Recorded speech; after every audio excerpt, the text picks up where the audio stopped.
Oh, okay. 80, We're getting okay, started. Cool. And then 75 for water.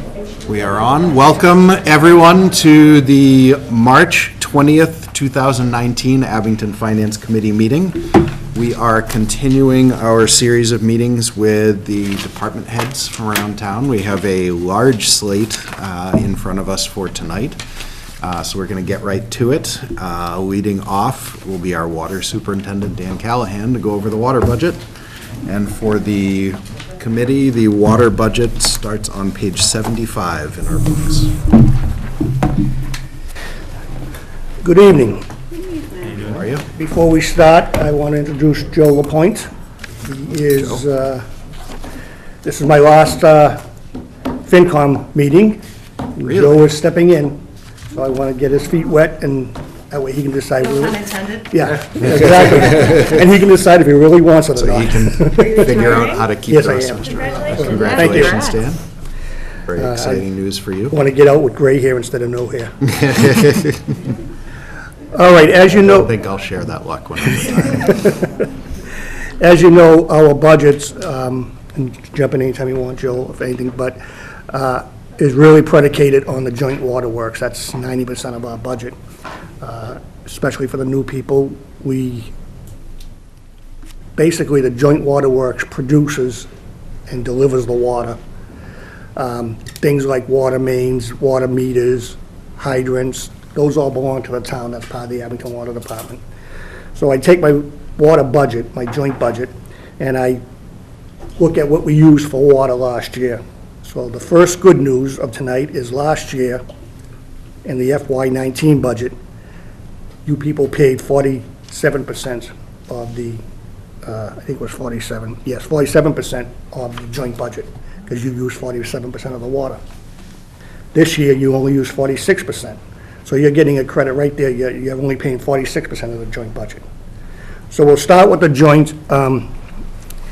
Any questions you have, just feel free to speak up, but the bottom line in the joint budget is that it has gone up $357,000, of which the majority of it is contractual salaries, $100,000, and the Plymouth County retirement and the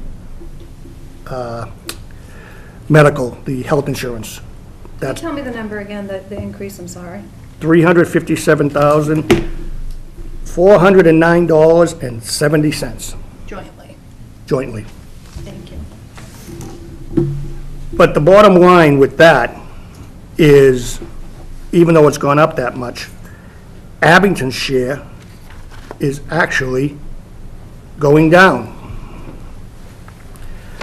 And when we get to the Abington page, because that's a line item, intermunicipal is the line item, on Abington's page, the total operating budget for FY20 is $278,000, $278,749.42 less than it was in FY19, and that's because of mainly going from the 47% to the 46%.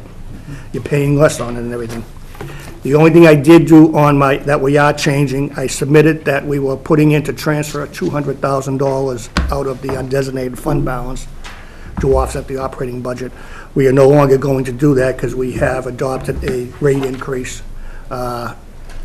It's been 10 years since we've had a rate increase, and we are going up 25%, $1 per 100 cubic feet, which will be about $25 a quarter to a family.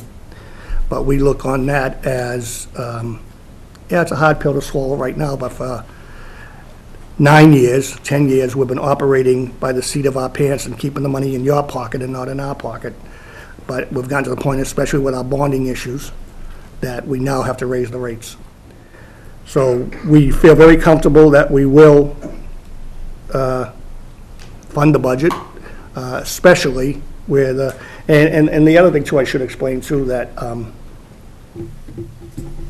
where we are, the Abington Rockland Joint Waterworks, the rates are the same for both towns. I mean, your budget went down a little bit, but your rates are going up. Well, that's also for the bonding issues. But the thing is that the good news is when rates go up, or whenever, I may put in $2 million budget, and I may bring in 2.1 million in receipts. Well, that $100,000 goes into undesignated fund balance, and the only way we can use it is to go before the town and vote it out for articles. So I have a series of articles tonight that we are voting out from our undesignated fund balance, and that cash is there because we're bringing in more than we are spending. So, that's about it on the budget side. If you have any questions, I mean. Barbara. I do. So, do you have to increase the full 25% this year? Is there a way to ease into it, or is it because you absolutely need that to We need it, fulfill? we need it this year, yes. Rather than transferring it out of the undesignated fund balance. That's about been drained, the undesignated fund balance. Dr. Tyler. I'll wait for Ms. Ray to be finished, wasn't I'm sure I'll have something else, so go ahead. it? Just a series of points, and this is maybe being a bit persnickety or hyper-picky, and I'm not quite certain, you get to choose. It's hard to swallow a rate increase at the level that you're citing to say that we're going to sustain the budget when you say the reasons why we have cash in the undesignated fund balance is because you took in more than you spent. Correct. So just be mindful that I still understand why a rate increase has to happen. I don't necessarily know that I have the rights to agree or disagree. As a taxpayer and a water payer, don't like it at all.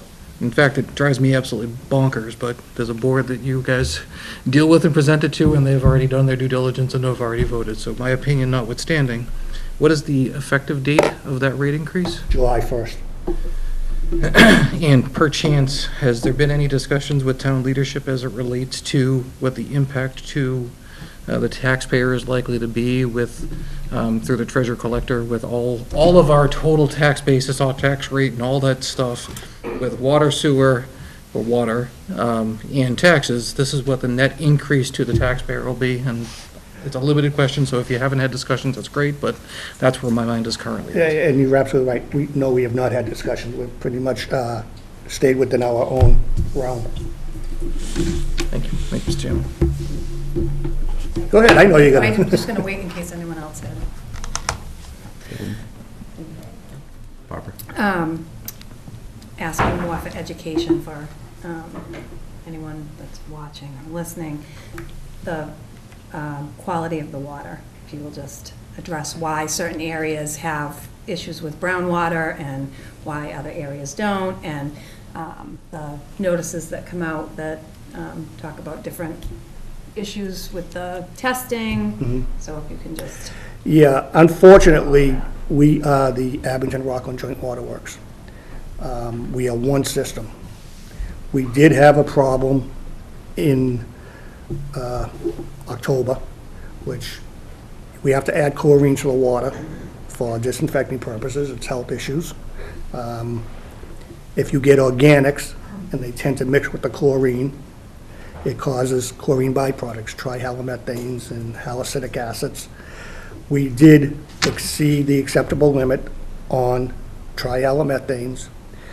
The real problem is we are under EPA and DEP guidelines, and they are looking out for everybody's health, and I applaud them. But where I don't applaud them, and it's not their doing, it's a fact, we had a hit over on Longwater Drive, which is the other side of Rockland, which is on the Norwell town line. We did exceed the limit. Number one, because we're the Abington Rockland Joint Water Works, we had to notify every single person in our system, all 12,000 services over here in, the Whitman town line, that something happened over there, and be careful of the water. The second part of the problem is they are being cautious. But this trihalomethanes can cause cancer if you're exposed to it for 75 years. So we have to put it in the thing. We're very proactive. We find these problems, we take care of them. We found what the problem was. It was a 3,000-foot water main with only 2 services on it, so the water wasn't moving in there. We wound up putting in a flushing station, we're moving the water along, the problem's gone away. But because we had the violation, everybody has to be notified. It caused undue panic. But again, would rather be proactive than reactive. How many people were affected, that you would say, from that area? From that area, 2 services, probably, they were business services, so I would say probably maybe 100 people. That, the quarter before that, we were fine. The quarter afterwards, we were fine. The 1 quarter in between, so maybe they were exposed, and that's only if you're constantly drinking the water, and maybe they were exposed for a month, 2 months, a long way off from 75 years. But we have to use their wordage, and we have to put it in. The brown water? That was my next thing. As far as brown water, that comes and goes. And the cause of brown water is basically up here in the northeast, not Abington, not Rockland, not Whitman. The entire northeast is very high in iron in our groundwater, in our surface water. We do everything we can to get the iron out of the mains. Our water leaving the plants is great. But what happens is the water gets in the mains. It may react with the cast iron mains. It may rejuvenate the iron. And the iron sits at the bottom of the mains. That's why twice a year, we go out and we flush the system. Because if you get a break in a water main, if you get a fire in town, if you get a service leak, it agitates that water that's sitting on the bottom, and it comes out your faucet brown. So we go out there twice a year and try to get all of these impurities out of the main under a controlled system. Doesn't always work for us. I mean, we do everything we can to notify everybody that we flush every spring, we flush every fall. When we do it, we're in your area. We could see degraded water. It's temporary, it goes away. The first thing I tell everybody whenever we're flushing is, if you see it, run your cold water a little bit, get it out of your system, and then the water's fine. So when you see people posting pictures of their tub full of brown water, it's because they've pulled the stopper up, it's filled with the water that they've just started it. And it's, So if they let that run It will clear long itself enough, up. it'll clear, and then if they pull the plug up, the water will be clear in the tub? yes and no. And the reason I say yes and no, for the most part, yes. But the one thing people do not realize, and water heaters should be flushed twice a year also. The water gets in your heater, it sits in the bottom. I can flush out my street all I want, but if you've got the water with iron sitting in your water heater and it's sitting at the bottom of the heater, that might be weird. That's why a lot of times we ask the people, is it coming out of your hot water or your cold water? If it's coming out of your hot water, well, that's been in your house, it's not the... Who does that? This is just a curiosity question. Who Should be your husband. is... Actually, it's a nice retirement job. Okay. Some retired gentleman goes around. Yes, flushing so we'll call you up. Water heaters. But is it like somebody for your heating system, like a plumber, or? Homeowner could do it. I mean, It's there's a- just it almost looks like an Valve. outside silcock on the bottom. Just put a hose on it, run it Let it outside, kinda- let it run through. Yeah. You only have to let a few gallons out. You don't have to do the whole tank, No. just a few gallons. And you will, when you do it, you will see the water coming out brown and clear up, and you know you've cleaned your tank. Before it Some comes out your of the faucets. problem too is the infrastructure. I mean, we have that's pipes my that are next question. 150-year-old pipes in the ground. That is my next question. And, in the last 3 years, we've done over $2.5 million worth of replacement. Now it's time, we gotta step back and regain some of that money so we can go do it again. We did Wyman Road, Summit Road, Oak Street, Ekstrom Circle, Thicket, and Jamison, all up in that area. Everything's brand new. Right now, what would be the oldest infrastructure, the pipes in the ground right now? Out the section of Washington Street between Trucci's and Shaw Ave, probably went in at probably 150 years old. Our main transmission line coming from the treatment plant was put in 1886. I just saw something on the news the other day about the wooden, We have a piece in the water department, if you want to go over there. We have It's right now, a the little lobby. piece of wooden water main with a plaque. did you see Not a that on the beach hill in news? Rockland. Did you see that? No. Anyone else see that? I was the only one that saw that? Just because I know that I think maybe I was just paying attention to it, I know that our infrastructure is really old in certain areas, and they had a water main break, and there was and they went to fix it, some of the pipe was somebody. It was in Boston. In Boston. Some of the Man, delivery The main, pipe yeah. was wood. I know I just got here late, sorry. Two questions. One, wouldn't those be the first thing we replace if we have some pipes from 18-something? And two, I keep getting these notices about the water not being already good. talked We already about talked about it. Got it. So we can fast forward that one if we already talked about it. The. go ahead, Jim. Transmission main would probably be $50 to $75 million to replace. So that's why that was on the back burner. And transmission main gets used so much, it really doesn't have buildup and all that, as long as we can sustain. So it's in good shape, basically. Yeah, there you go. So we're trying to concentrate on the little 6-inch pipes and different developments that should be up to 10 and 12-inch pipes. Sure. And we have to deal with both towns on that. Yeah, no, it's a good explanation. And the other thing too is, as we said with the problem along Water Drive, that it was a dead end, and the more flow you get, the better the pipes are gonna stay and the better quality water you're gonna have.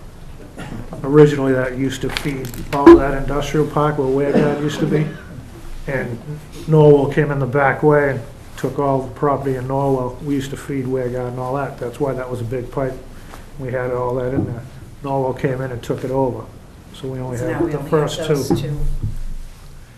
If that $75,000 feeder pipe decided that tomorrow was its last day, and it died tomorrow, is there a reserve between the joint waterworks that would cover? 75 million. For 75 Well, I mean, how does that mean? That seems like we just have to do some kind of a bond or something, right? I mean, You'd probably have to go to emergency bonding. Yeah, yeah. I mean, you're probably talking, we come from, all the way from Pembroke through Hanson. That's our transmission main. okay, all right.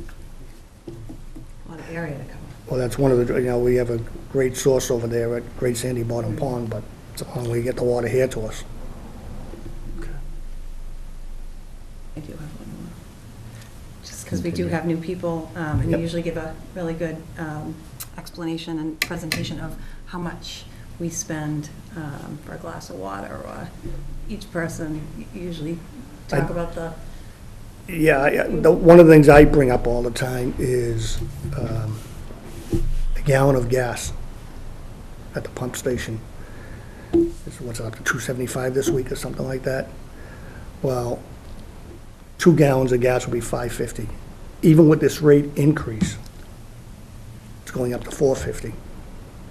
So you're getting, for $4.50, a buck less, you are getting 750 gallons of water. I mean, there's no comparison as to what the water is. The other problem is, I take a lot of pride in our system that we have 2 surface water supplies and 1 groundwater supply. The one thing about surface water that people don't realize is it's really exposed to the environment. The geese and the fish and the ducks and the pollen, everything. Well, we have to take that water, which a lot of people don't, and we have to run it through our filters. And I say they don't do it because they're taking groundwater like we have here at Myers Ave. You pump it out of the ground, you run it through green sand filters, and you put it out in the system. When you do surface water, it's a lot of treatment. And we run 2 full-fledged surface water plants, 24 hours a day, 7 days a week, to get these, we put out approximately 3 million gallons a day through all the plants. So we do all of this. We have a 22-man staff because we have to run treatment plants, we have to pay for chemicals, we have to pay for electricity, and our water rates are pretty comparable with every other town around, even with the increases. So I take a lot of pride in that with the department. we are comparable to others, like Yes. similar towns, because I do Yes. see a lot of people saying that our water rates are the highest No. of any of the other towns, and How would you compare that? Like, where would we get the information for that? Water rates? I think the hell do you call up in the water supply up in Boston there, the MWRA. I was going to say MMRA. The MWRA, I believe, if you go online with them, they give you rates of all.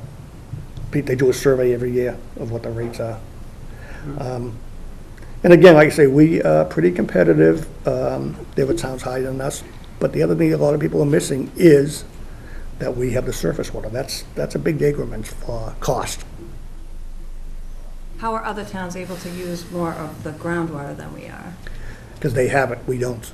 We can't, we're pretty well maxed out at Myers Ave, and we've done searches to try to find other places that you can get sustainable water, because groundwater comes from aquifers and stuff. You're welcome to come to my basement.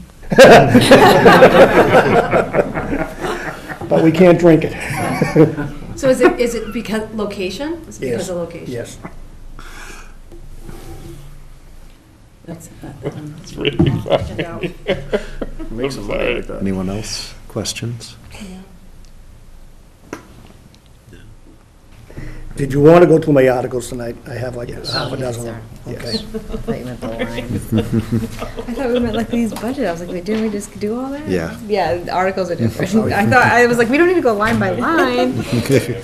Well, you did Really it. just get That's to what, it. yeah, We get I was to like, the you gave us, intermunicipal. yeah, that's what I. Pretty much all on the intermunicipal line. Exactly, that's why I was like, we're going Exactly. through like line by line, come on. I believe that's, yeah, it's the budgets we just went through, plus the, Sir? I think we're just gonna make it. Thank you. The articles are pretty straightforward. Now, as I said, a lot of our articles come out of the undesignated, well, they all come out of the undesignated fund balance unless it's. So the first article I am looking at is $20,000 with a like amount from the town of Rockland. And this is for safety equipment. As you know, we do a lot of digging, we're in the hole a lot, even cutting AC pipe and stuff like that. We have to upgrade our equipment to the masts, the ladders, the staging and everything. So it's gonna be a $40,000 project, 20 from Abington, 20 from Rockland. That's a direct transfer out of the undesignated fund balance. Second article is $95,000 with a like amount from the town of Rockland. So it's actually a $190,000 budget. Hopefully I'm going in the right procedure for you. I think you are. I was thinking. I saw all the, yeah. Our SCADA monitoring system, this monitors the quality of our water, it runs our plants. We can be over in Hingham Street, which is one of our treatment plants, and find out there's something going on at Sandy Bottom. We can get right in, boom, boom, boom, shut it down, move it along. It's time to upgrade the system. We've had an older system, the new one there, the new technology's changed. It's been more, it's more fine-tuned where it can actually monitor the quality of your water much better. So this is a $190,000 project, which is split by the two towns.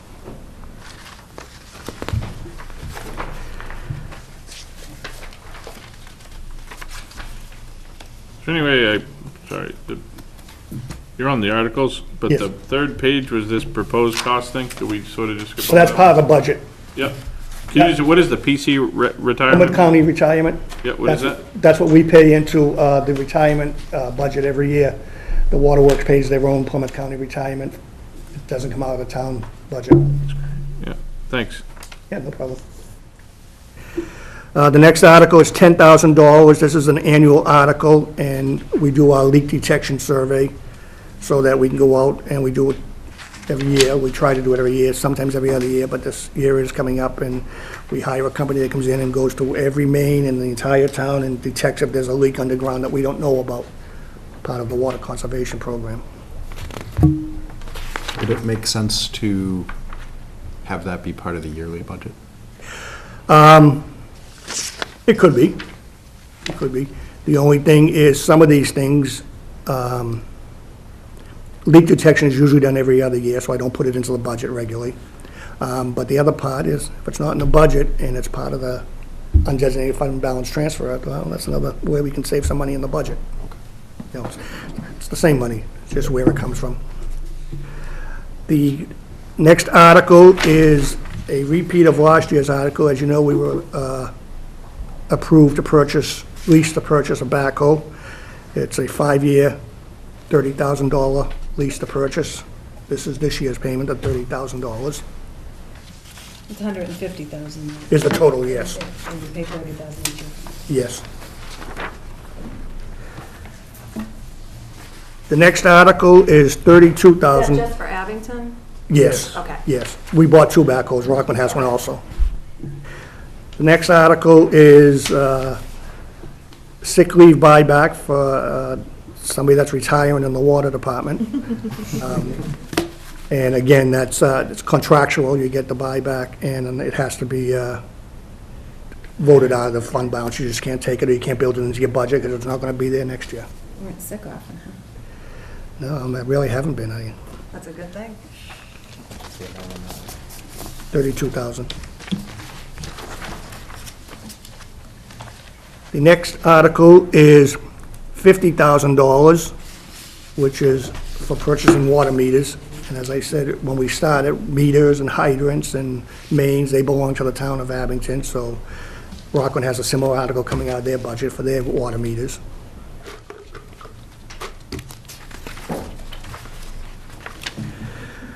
$15,000 for, this is our annual backflow testing. We lease that out. It's a private company. They come in, they test our backflows, and again, it's for safety, to make sure that nothing is being backwashed into your mains from chemicals or businesses or something like that. The reason this is an annual article is this is a backflow testing, and the cost gets passed on to the individual companies that have the backflow testing done. So if I put it in my article, in my budget, I mean, I usually put it in here because it's like a revolving account. It doesn't have to raise the rates because I'm spending 15, I'm getting 15 back, rather than taking it out of the budget. $30,000 with a like amount from Rockland is to replace the rooftop heating units at the Hannigan water treatment plant. 30 or 20? 20. Anybody get an extra pair of glasses? 20. Yeah, all right, good, thanks. With a like amount from the town of Rockland for the rooftop heating units and ventilating units at the Hannigan water treatment plant. And again, this being a joint owns the treatment plants, it's done by both towns. And I'm getting near the end, believe it or not. $67,500 with a like amount from the town of Rockland for a total of $135,000. As you know, we replaced the water tanks here on Lincoln Street. We put new ones up on Chestnut Street. That was split by both towns. We're ready to do them on Rice Ave now in Rockland. We do not know as of right now if we're going to replace them or refurbish them. This is an investigation study by the engineers as well as design for whatever way we go. Next year, we will be looking at bonding something if it's a replacement issue or something like that. What does, it's something like that run on? What do we pay, 3 million on? 3 to 5 million. There's Yeah. 2 tanks on Rice Avenue. Oh, there's two, you're right, yeah. We're looking to combine it into one. Like There's we 2 did on Chestnut. 500,000 gallon tanks, we're looking to do 1 million gallon tank, whatever's cheaper. We did that, if you remember, on Lincoln Street. It used to be 2 tanks there, which is Yeah. now 1. We're looking to the same Was thing it over. cheaper then to do the one rather than 2, or? It is cheaper to do the one, but it's also cheaper in maintenance, and it's also longevity. That was going to be my question, is it more efficient to maintain one? Yes. Plus, the times have changed. I mean, they're even looking at this, that may wind up being a fiberglass tank. We don't know, but just different things so you don't have to worry about, because what happens is the water's in and out, and these are metal tanks, and eventually it eats away at the metal.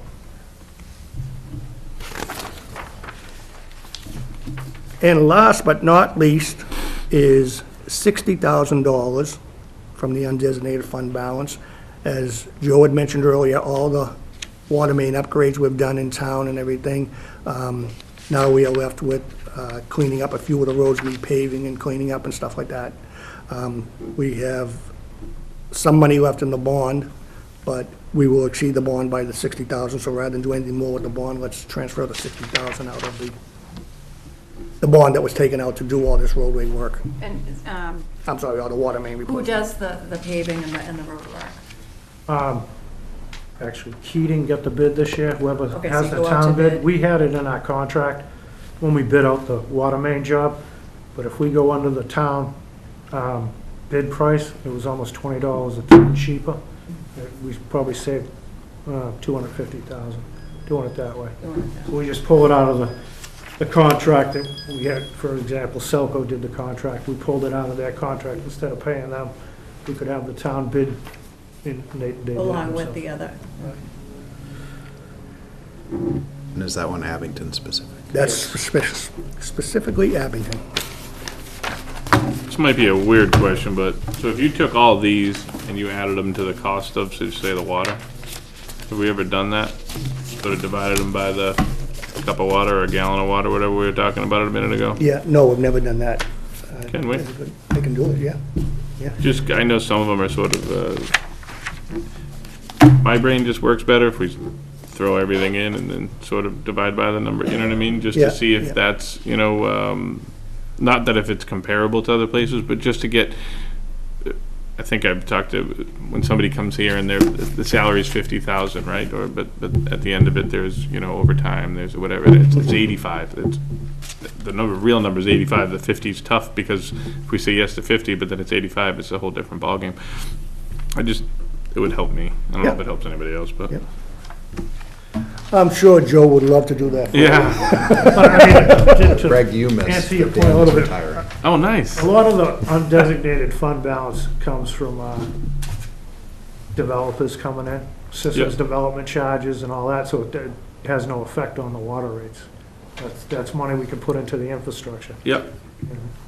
So it wouldn't be an accurate number if you put that, Correct. added that into Correct. the, A lot of the budget Yeah. and divided, it's not gonna Well, be, you're lucky point. if you get $100,000 left from your budget to go to undesignated each year.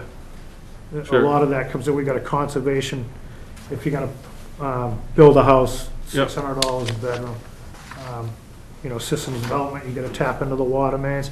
You put in a street, every house gets a systems development. That all comes into us, and we use that for infrastructure. Got it. So there is actually money coming in from other places. Oh, yes. That's good. Well, as long as there's, there was a sewer moratorium for a Right. while, so there Yep. wasn't. Yep. Not once that opened up, we got Yeah. some, and Rockland's having the same problem now. And and again, I don't want to keep you here forever, but can you explain to me how you guys are funding the retirement and maybe why we don't do that in other departments? Well, how we're funding it, I mean, I So- believe it is being done. If you know, the retirement, because the waterworks is joined to Abington and Rockland, I the get you. retirement doesn't go to one town or the other, like the individual employees don't go to I get you. Abington's and Rockland's. Yeah. They have their own retirement, so unlike the other town employees where the retirement comes from the town, because it's not one town. I got you. But who funds it? The ratepayers. I mean, it's same as part of it's, your rate. it's part of your rate. It's Oh, yeah, built so the town still funds it. in. Yes. Yes. Well, I got you. I thought you were saying, like, that's why I was just trying to understand where the money came from. I Yes. didn't know if there was Comes like out of the a rates. It's part of our operating budget. government bond or something or whatever. I got it. Other questions? Sean? And the last question, a dated question. And this is probably through you, over Dan, to Rick, or possibly Sue, because this is like an old school question. Is this catch-up payment for PERAC, for the Plymouth County retirement?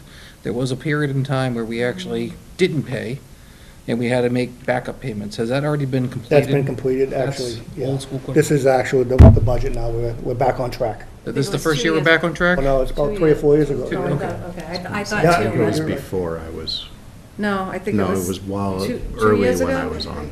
2 or Okay, 3. not to worry, it's not even a valid question anymore, so it's all good. Other questions? Well, congratulations to you Yes. both. Dan, Thank you. congratulations. Thank you. I want to thank you all for your time. and Congratulations. It's been a pleasure over the years. Yeah, Good luck and answering enjoy. Questions Yes. and being available. Thank you. All right, and as we do still have quite a few people here, we'll jump right to the library. Library is on page 88.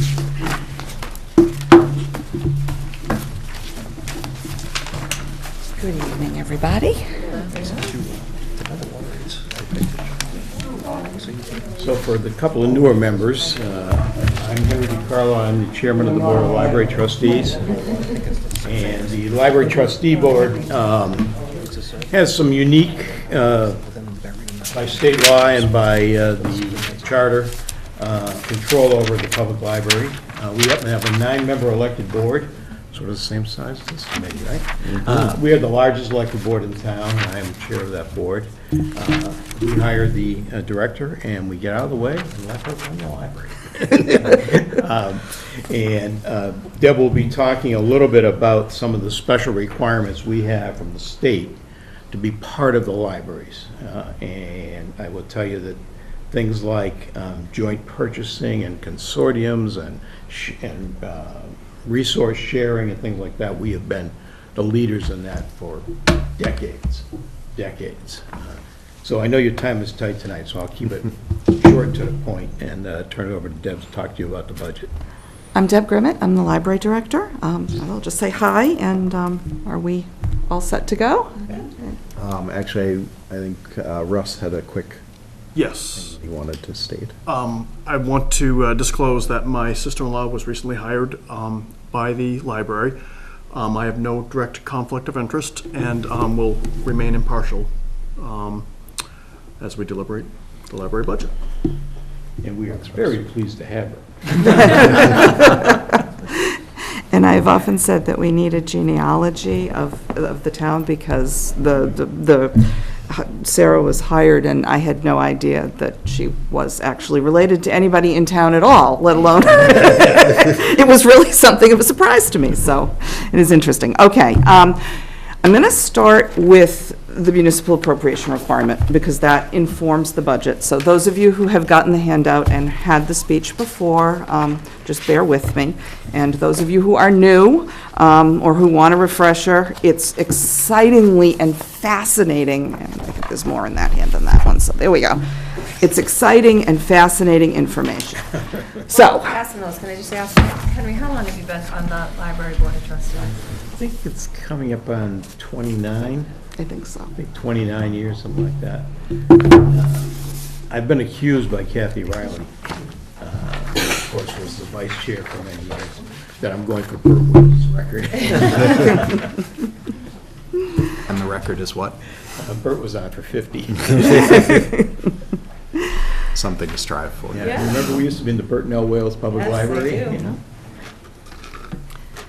Okay, so, like every other town department, there are state requirements that, The background noise is just distracting. Sorry. A lot of outside chatter. there are state requirements that govern library certification. And the big one is the municipal appropriation requirement. What that means is towns have to appropriate a figure that is the average of the past 3 years to the library for operations, increased by 2.5% in order to be certified for state aid. So I've included our calculation figures with some really cool math, and we get what this essentially means is if the library budget as appropriated at town meeting is less than $501,087, let's make that correct, then we will have to apply for a waiver. We do not want to apply for a waiver. We have done that in the past. When the economy was really bad in 2009, 2010, 2011, waivers were very plentiful. The state budget language for those years included unlimited waivers. Typically, the Board of Library Commissioners and the state statute for this allows 10, and they've gone back to 10. So we don't want to be one of those municipalities.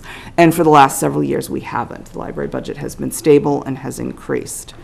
The reason you want your library to be certified is multifold. But largely, if a library is not certified, residents may not be served by libraries in other towns.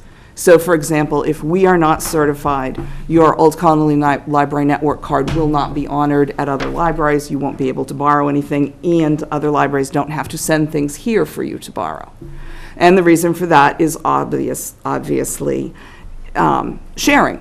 it's not fair for one town to pay for library services and for the residents of another town to just piggyback along and say, ha-ha, we're getting something for free.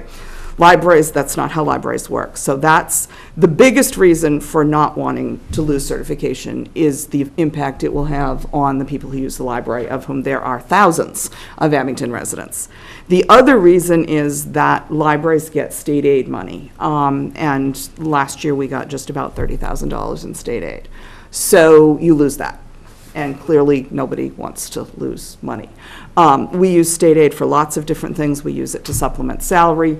We use it for books and other materials. We've used it a lot for e-content as our need for e-content has increased. Those of you who borrow things from Hoopla, we pay for a lot of Hoopla bills, especially at the end of the fiscal year. Those come out of state aid.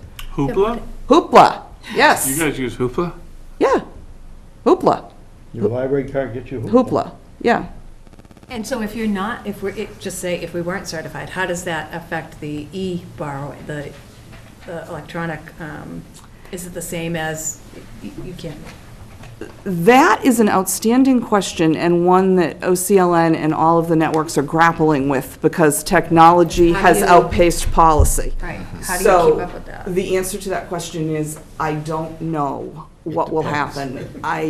If an OCLN library is decertified, there will be certainly some scrambling to figure out how that's going to work.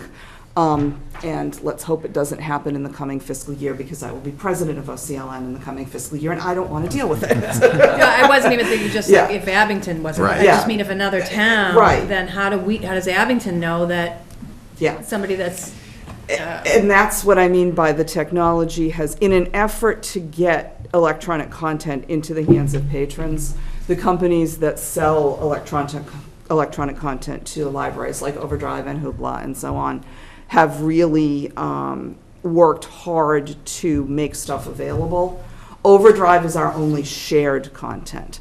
Other types of electronic content, we have Hoopla, other libraries have a platform called Canopy, there's lots of different things. Or our electronic databases, like we subscribe to Consumer Reports, so you can sit at home on Sunday when the washer breaks and go online with your card and find out what you should get for a replacement washer.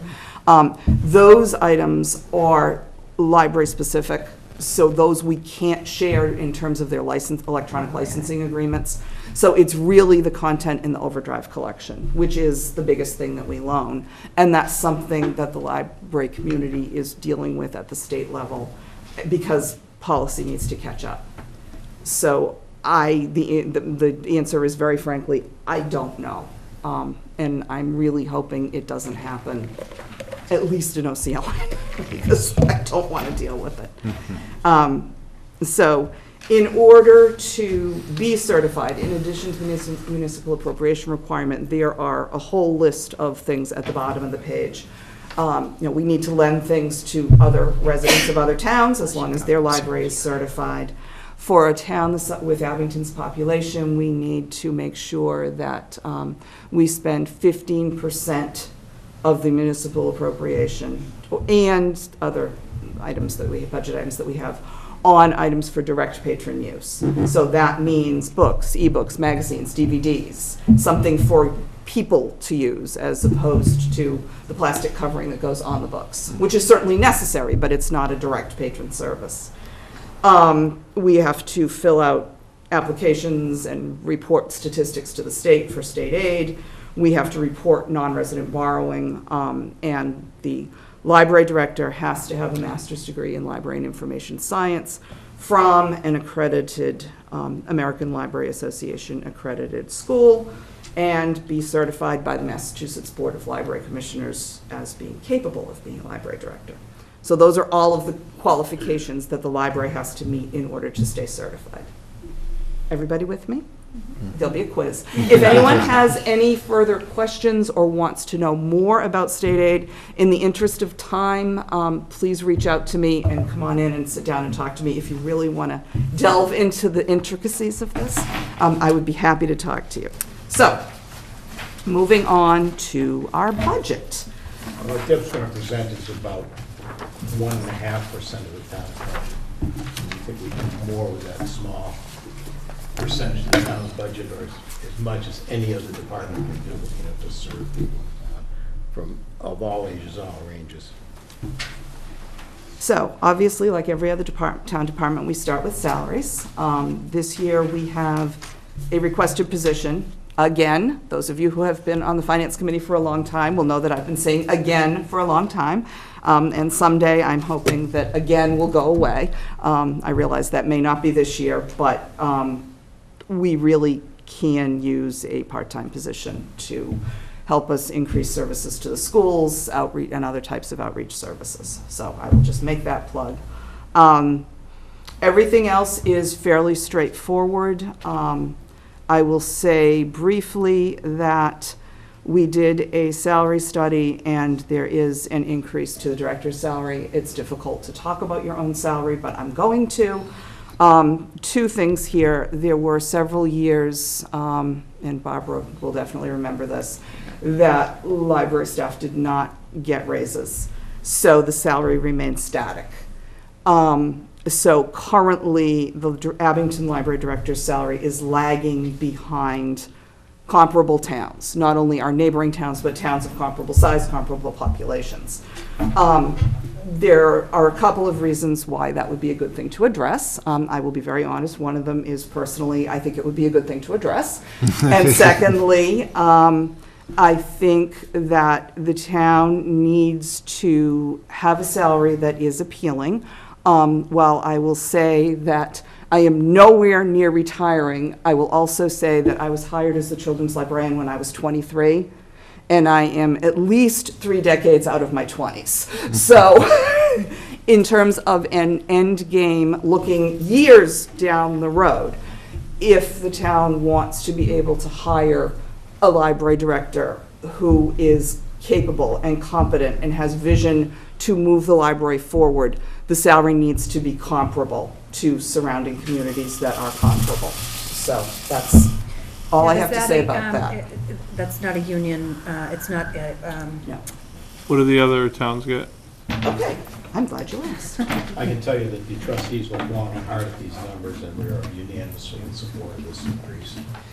What I did, because I did not want to reinvent the wheel, the Board of Library Commissioners has statistics for everything and anything, but they lag a little bit. So I chose fiscal 17 because I could get all of these numbers in about 2 hours online, as opposed to delving and doing my own study, and that would quite frankly have been a huge waste of time.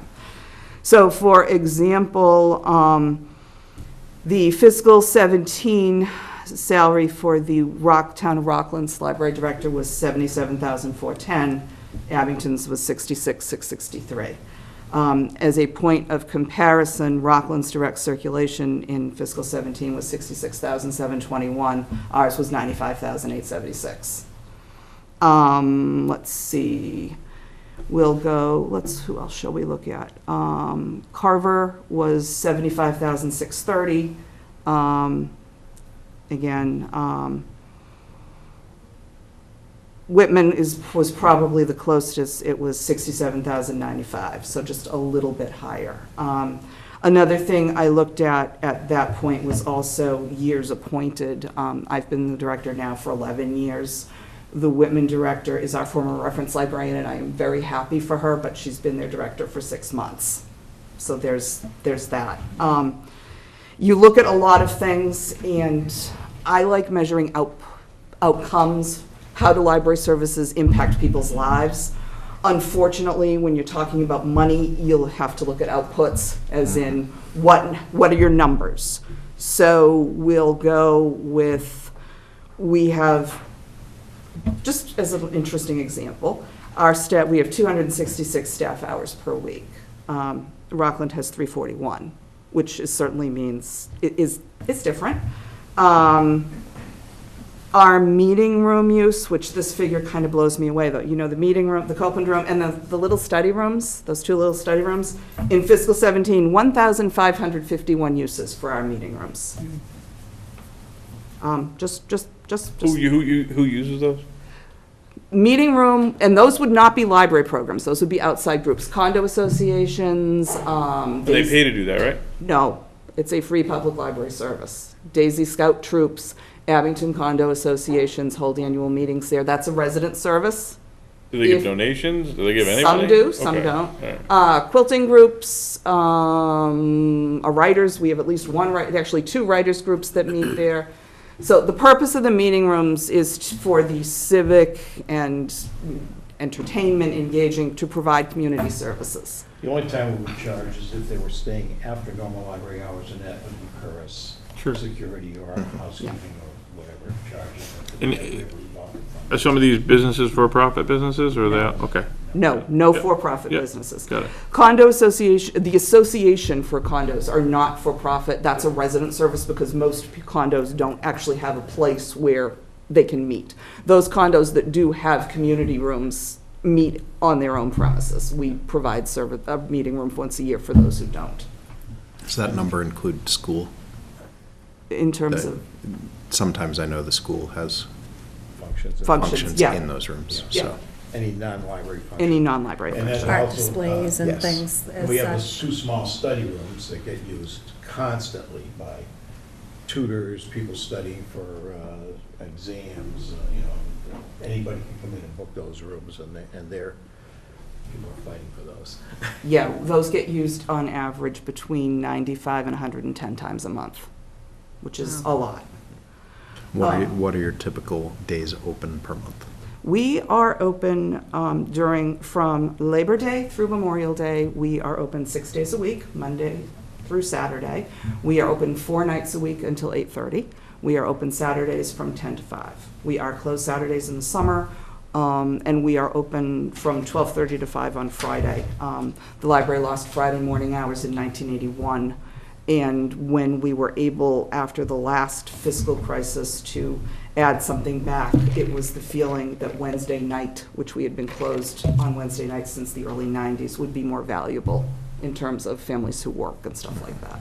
This might be like crazy, but could we have, oh my God, it's gonna be tough to explain. Instead of people paying to use those rooms, right, I understand they're free, could we get businesses to basically sponsor the rooms? Like, go to a business, let's just say, just like an insurance company, like Liberty Mutual, right? They know a lot of people, everybody in it's gonna be need insurance, Aflac, I don't know, but something. Could they do that where they could put up a banner or something like that, and you give us $2,000 or whatever it is? I don't know if this is crazy. Well, the meeting room is the Copeland Meeting Room, and the Yeah. Copeland Foundation out of Milton made a big donation. One of Okay, the yeah. largest donations when we built the library. They also, 3 4 years- years ago, 3 3 years years ago, we went back to them to refurbish the room, and they did. Okay. Alliance also made a donation of $5,000 to refurbish that room, put the electronics in. All right. The Rotary has recently made donations to upgrade the 2 meeting rooms and paint them and just upgrade it to 2 small study rooms. Yeah. So we do. Yeah, no, it's great, that's all I wanna know, thanks. Okay, any other salary? Sean? I was gonna help Deb. This is my 12th year on this particular group. It's gonna save everybody a lot of trouble, right? So I have a lot of biases, if you will. I think that the town has an obligation to provide support to, public safety, police, fire, senior, school, and library. And that is one of the key pieces. And I think a stat that you sold yourself short on, and I wouldn't, for 29 years as the chair of the trustees, $6.81 per visit is what the cost is when you compare it to every other library in Massachusetts. There's 370 listed. Abington pays of its operating budget $6.81 per visit. And when you look at Hanson, who's paying $87 per visit because they have lower foot traffic, and when you look at Rockland, who's paying about $15 per visit, which means that the quantity and quality of the programs, the draw into the library clearly is a public need and a public good and a public value. And 681 is at the very bottom of the spectrum. In fact, it's in the bottom 15 percentile, and this is all from the data that the Mass Public Library's financial data summary that is valued as of 2017. I think those are remarkably important numbers to think about. So when we talk about staff members, we talk about the needs, we talk about the volume, just ask yourself whether it's Hoopla that's available to the library, or whether it's being part of OCLN or through any other library network. for a warming center, for public safety needs, all the way through being able to get fair and free access, child programs. My daughter was on TAB. My daughter went, she kind of grew up through Deb with Story Hour, and just the access to services. It's just one of those natural pieces to help every member of the population, whether on the periphery and the main street. So $6.81 is money well spent. We do have a very, very healthy library. Yes. And my personal initial reaction to you talking about raising your own salary was to stop you and say, you don't need to sell us. But I know other people are watching, so I wanted to let you go and make your points there. So, and we have newer people who are not as necessarily as familiar, so. Thank you. So that's the salary side of things. We have 5 full-time people, including me. We have 3 full-time library assistants, assistant librarians, and a full-time children's librarian. We have a part-time reference librarian. We have library assistants who work anywhere from 3 to 25 hours a week, and we have subs, and a custodian that we share with the town hall. So that's the bodies that are behind these numbers. And then the rest of the expense line is, most of it's fairly straightforward: electricity, gas, building repair and maintenance. As buildings age, things break. Our latest fun has been the handle on the doorway in the ladies' room. We recently had someone call the circ desk because the handle fell off on the inside and she was stuck, and we had to get her out. Thank goodness. So, you never know. It's just one of those funny, odd little things. There are worse places to be than a bathroom. There are, but I think she was a little uncomfortable. Not all. It was just my humor. We have a running joke. Most of the librarians in the state go to Simmons. But we said they should all cross the street to Wentworth and take a couple classes. Learn about building maintenance. I am the library's facilities manager, so I know a lot of things. In my home, when something breaks, my husband asks me who we should call because he doesn't know. Because are you still working off of that, is that computer still? No, No. we replaced That, that. that was last year? Was that last For year? those- Couple years Couple ago. years ago, Yeah. okay. No, we're For not working those- off a Win95 computer Yeah, for those anymore. not familiar, the HVAC system for the library until fairly I recently feel like I remember that. was running off of a Windows 95 operating system. And could not be updated because Yeah, those are because huge expenses. there was nothing left that ran off Windows 95. Yeah. Professional and technical usually causes some questions. We're not hiring consultants or anything. That line is where the amount of money that we pay to the Old Colony Library Network goes. It's our network assessment.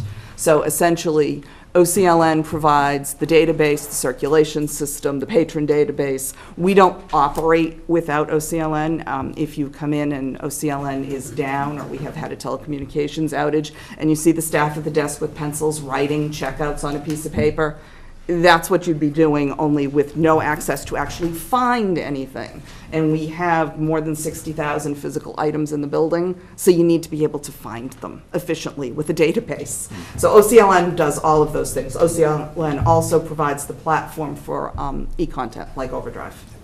So that's what that is. Everything else is fairly, technical supplies, I did specify, is things like library cards, book covering, if it's not an office supply and it's something that's uniquely library material that we need to make things work, that goes there. So that's pretty much it as far as the budget goes. Any questions? Quick question from me. Very modest increase in building repair and maintenance. Yes. How's the building doing? You guys take very good care of it typically, but We've been trying to build a it's not small brand new increase anymore. in every year, because, obviously the first few years it was very little expense. But we are 21 and a half, well, the building's 22 years old because it was built before we got to move in. So things are starting to break down, wear out, and Deb keeps a good eye on things and has some good vendors to take care of the small stuff. But it is costing more and more. So we've been trying to, as a board, increase that in small increments every year so that we're keeping this resource that we have for the town a good, solid well-maintained resource. I will say that the two large items are in the capital plan for someday. One is the carpet, and the other one is the roof. And we've got them in the pipeline, because we know that they will come at one of these points. And those will both be big. That's a 16,000 square foot building that, much like this building, is working on carpeting that's 21 years old. And when you look at the condition of the carpeting, it's pretty awesome. I mean, for 21 years old. Yeah. The It was- condition of the building is excellent for yeah. 21 years. It was 22 not years. cheap carpeting, so we don't want to replace it with cheap carpeting, because you would, if you're going to spend the money and have the labor done to recarpet a building, you don't want to do it again for another 20 years. I want to be long retired before that library is carpeted a second time.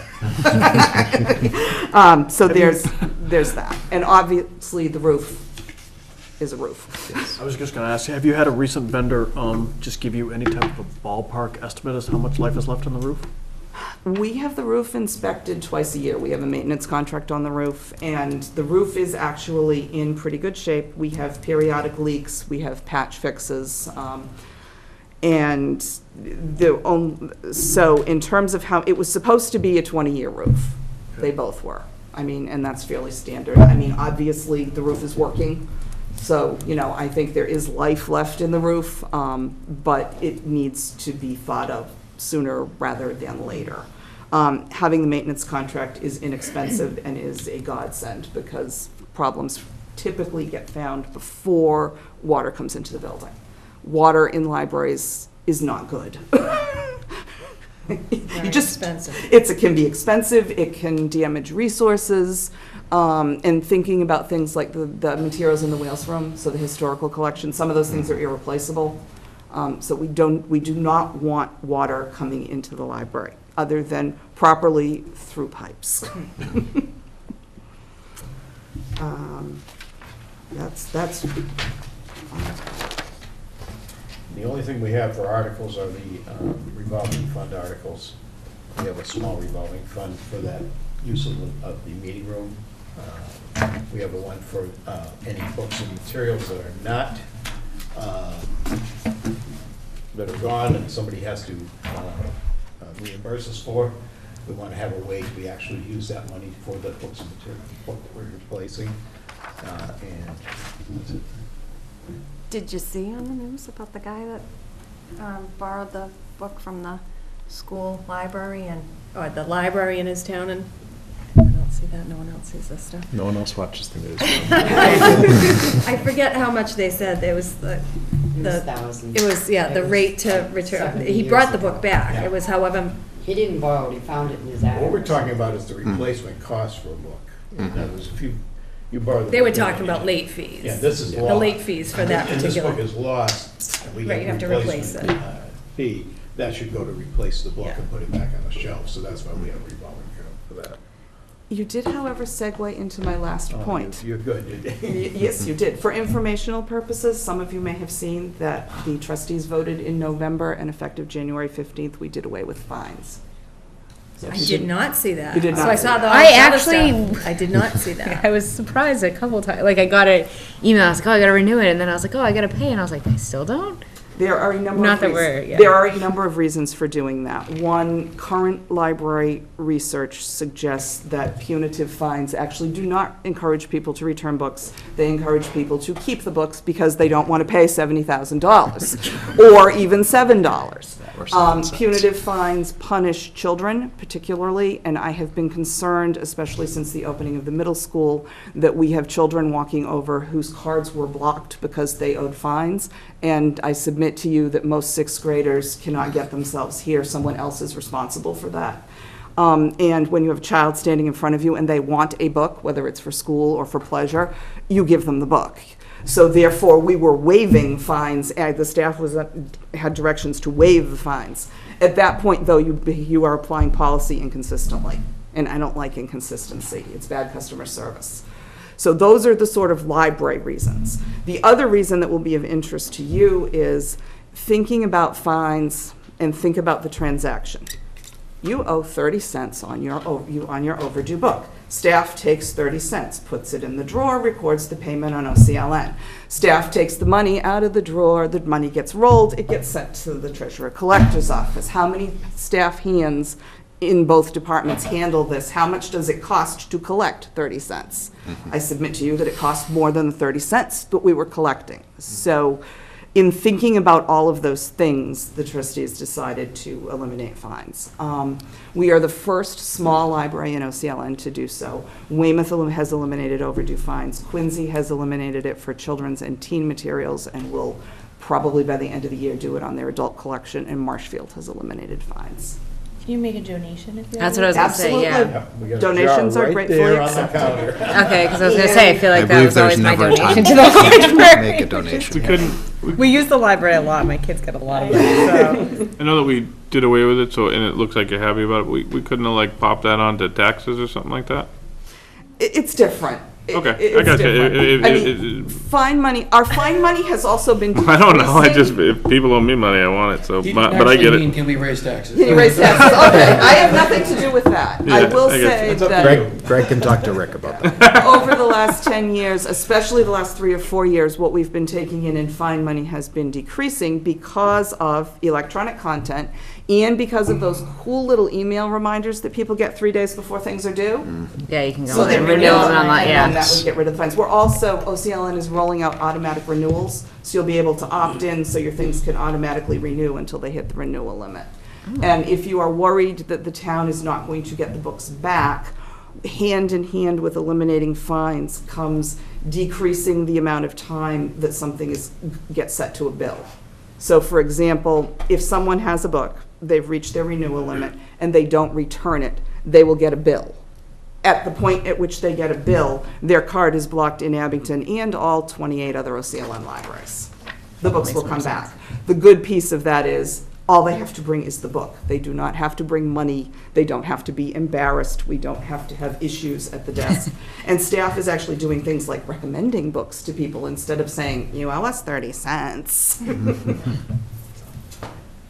thank you. Yeah, thank you. We're trying to get them to increase the book fine significantly, so it would overcome the cost of the $5 a day, I think, The Brown family would contribute to that. And trustees are pleased, because I think we paid more fines than anybody else. We've never waived fines.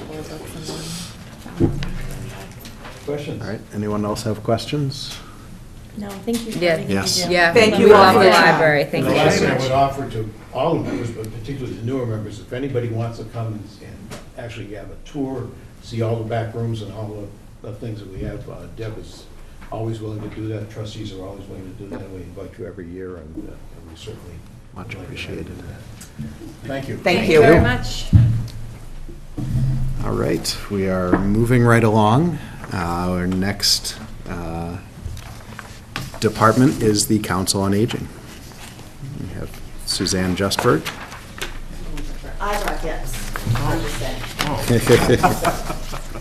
This is our annual monthly newsletter. It is that the page seniors 83. Put out. Thank you. It is one of the best in the state, just saying. Maybe an extra one. Oh, I'm sorry. Down. Can't we put it on taxes? And Suzanne. Like you owe $5,000 in taxes? It's not $5,000. Redistribute it. Let's start with that I No, dropped just the for- ball. Let's start with Barbara dropped the ball.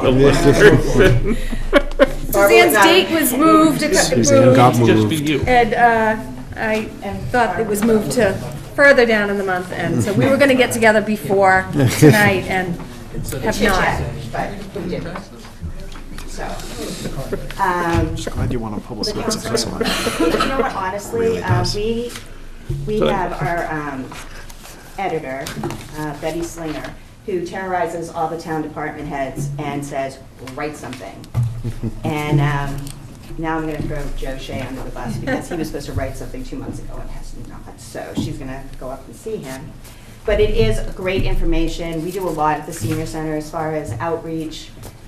Our outreach coordinator is incredible. She saw over 500 clients from October 12th to December 15th for open enrollment. It's pretty good for a part-timer who only works 4 days a week. We met people after hours. We had them at her house, and we're doing insurance, changing their insurance. So we are really busy for being a part-time senior center, and all my employees are part-time. They work 19.5 or less hours. Meals on Wheels coordinator, Michelle Robeson. Oh, I should say, Amy Barrett is my outreach coordinator. Michelle Robeson, right now, we are fluctuating between 28 and 32 meals a day that we deliver for Meals on Wheels.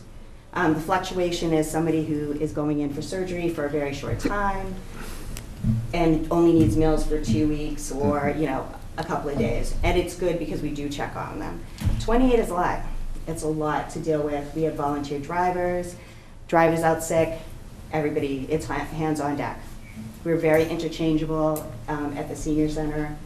We go out of our way to make sure that everybody is safe, taken care of, gone to doctor's appointments. And not to say anything, but I'm taking someone to Mass Pioneer tomorrow at 7 o'clock tomorrow morning because she can't get a ride. But she couldn't get into anybody else's car except mine, so I had to put up my hands. So we are very busy there. Monthly, we get over 500 calls a month for either outreach, Meals on Wheels, just general information, or people just coming in who are widowers, just want to make new friends and have some connection in town. So we do a lot in the 5 days that we're open. And your outreach also, has programs that aren't just for seniors, like the fuel assistance, right? Fuel assistance, yeah, we do fuel assistance for the town of Abington. This year, I think we're up to about 50, which is down from the past years because Fuel Assistance Self-Help actually sent out letters for people who were on the program last year. They automatically enrolled them. So we've been a little down on our numbers, but that's for everyone. So we are definitely the catch-all for a lot of programs in the town. Fuel assistance is not just for seniors. For the most part, I think 1% comes in. It's mostly young families that come in for fuel assistance. We fill them out, we send them over. We have a great anonymous donator who gives us 10 fill-ups every year. And I get to decide who gets it. We have people coming in, they have no oil, it's zero out, especially this winter, and they have babies. So of course you're gonna give it to them, just to get them through, because self-help is taking 3 to 4 weeks just to approve it. That's pretty, it's a long time to wait when you're cold, and it's been cold. We also do other programs at the center for any age person. A lot of disabilities, but people will come in for their parents. We work a lot with families who are worried about their parents, they're out-of-towners. Can you go and check? We do a lot of checking on a lot of people in Abington. Just either a phone call, there's a program out of Plymouth called Are You Okay? It is not called Are You Okay, but I can't remember what they changed the name, and it was why they changed the name, I'm not sure.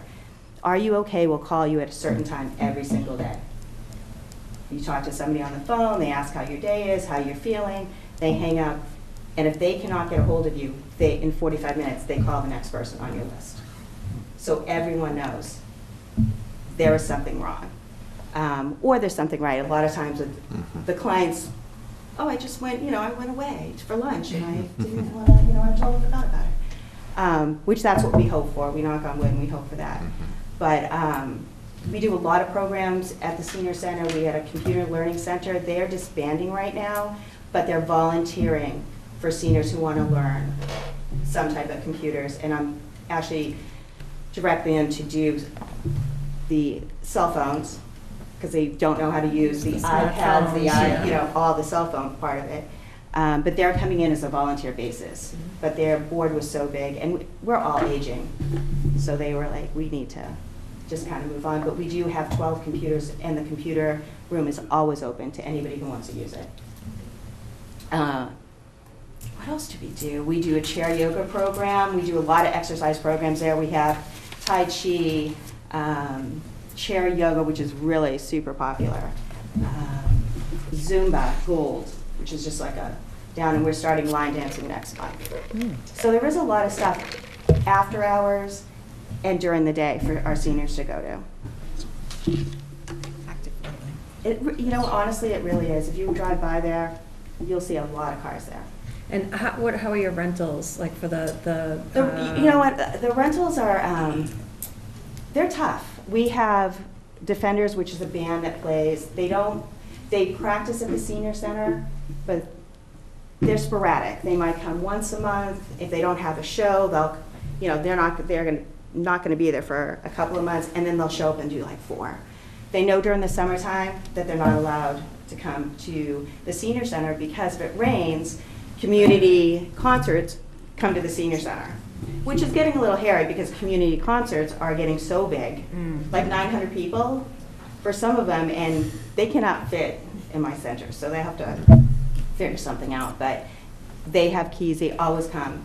As a matter of fact, the concerts actually use the senior van.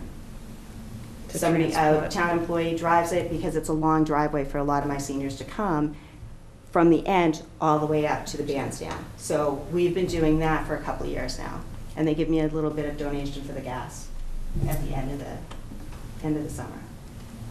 And you have other groups that use the We only have sports 2 groups that, or anything well, the for sports banquets groups, or? We have a Monday night group. It's called New Beginnings. New Beginnings is a group that it's for widowers, widows, just trying to get back in, who've lost their spouse, trying to get back into some type of social atmosphere. New Beginnings is a great group, and they are there every single Monday, even on holidays. So they pay a little bit of money to be there. The Fenders are, but the kids groups that come, we do banquets for all the high schoolers. We do meet and greet for the kindergartens and the preschool for the parents. They do a lot, but they have to pay, and their payment is they have to fill the basket for the food pantry.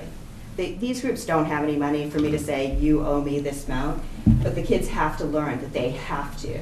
You have to pay something. You can't get off scot-free. So they will fill up. We have a basket, actually, that I took to crew chiefs. Thank you, Ken Cole. And they have to fill it up for any event that they come there. So we're doing I think recently, the Waves basketball. The girls are coming. We've done cross-country, we did football in the past, we have done lacrosse in the past, volleyball, anybody that calls. We'll try to make that. And it's nice because it's a nice building. If you haven't been there, please stop by. The seniors would love it. They love all new people that come through the door. But it's good for the community to use this building. Good stuff. Excuse me. Any questions about what we're doing and how we're doing it? Weird. Okay, you want to talk about the budget? Yeah. What page are you on? We're on 83. 83, thank you.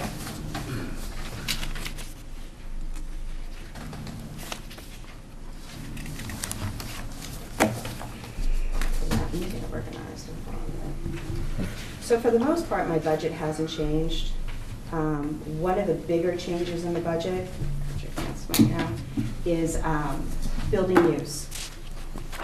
The building maintenance budget. In the past, it's $500. That $500 is used within the first 3 weeks to a month of that fiscal year. I have inspections that I have to do. They're going up in prices. Suppression system has to be inspected every year. They come like the 15th of July, and it's usually about $300 to $400. That money is all gone. That's why we rent it out. I'm sorry for the new people. We rent it out to gain money in the revolving account so I can pay for all the rest of the stuff. It's getting a little tough. Our building is really old. We have a lot of leaks in our roof that were patched, and we pray every time that they got all the patches. But the building is kind of falling apart. We had to put mahogany underneath the 2 sills in the emergency exit in the back of the auditorium because literally they're falling apart, and I have to replace doors.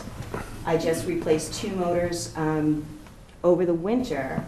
We have 12 heating systems, and they're old. They're 20-something years old, and they weren't a great system when they put them in.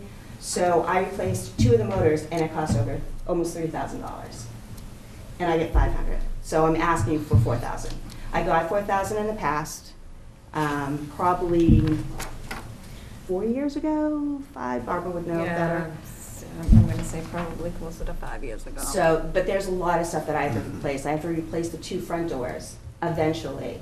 Now, eventually could be, 2 years from now, 3 years, but the 2 back doors, they're emergency exits and I have to replace them. Are they original to the building? Yeah, everything's original. And you can tell the doors are getting a little bit bowed and they're just expensive. The doors run about $1,500 a door because they're commercial doors. So, my intention would be try to do one this year and kind of do maybe one next year. But there are costs in that building. It's just an old building. And we're keeping it up and, trying to patch what we can. But 20 years is 20 years, and we get a big traffic in there. And the roof definitely needs to be replaced. We had pouring rain. Do you have, is that on like your capital It's on the plan? capital plan, yeah. Yep, we've talked to you about that Yeah. for several years. Yeah, and several years, but It was, it's it on the was warrant. working its way towards the capital plan. So we were discussing amongst ourselves that we were happy to see it make the capital plan this year. So I was really happy with that. So, but there's just things, it's just, you never know what's gonna come up.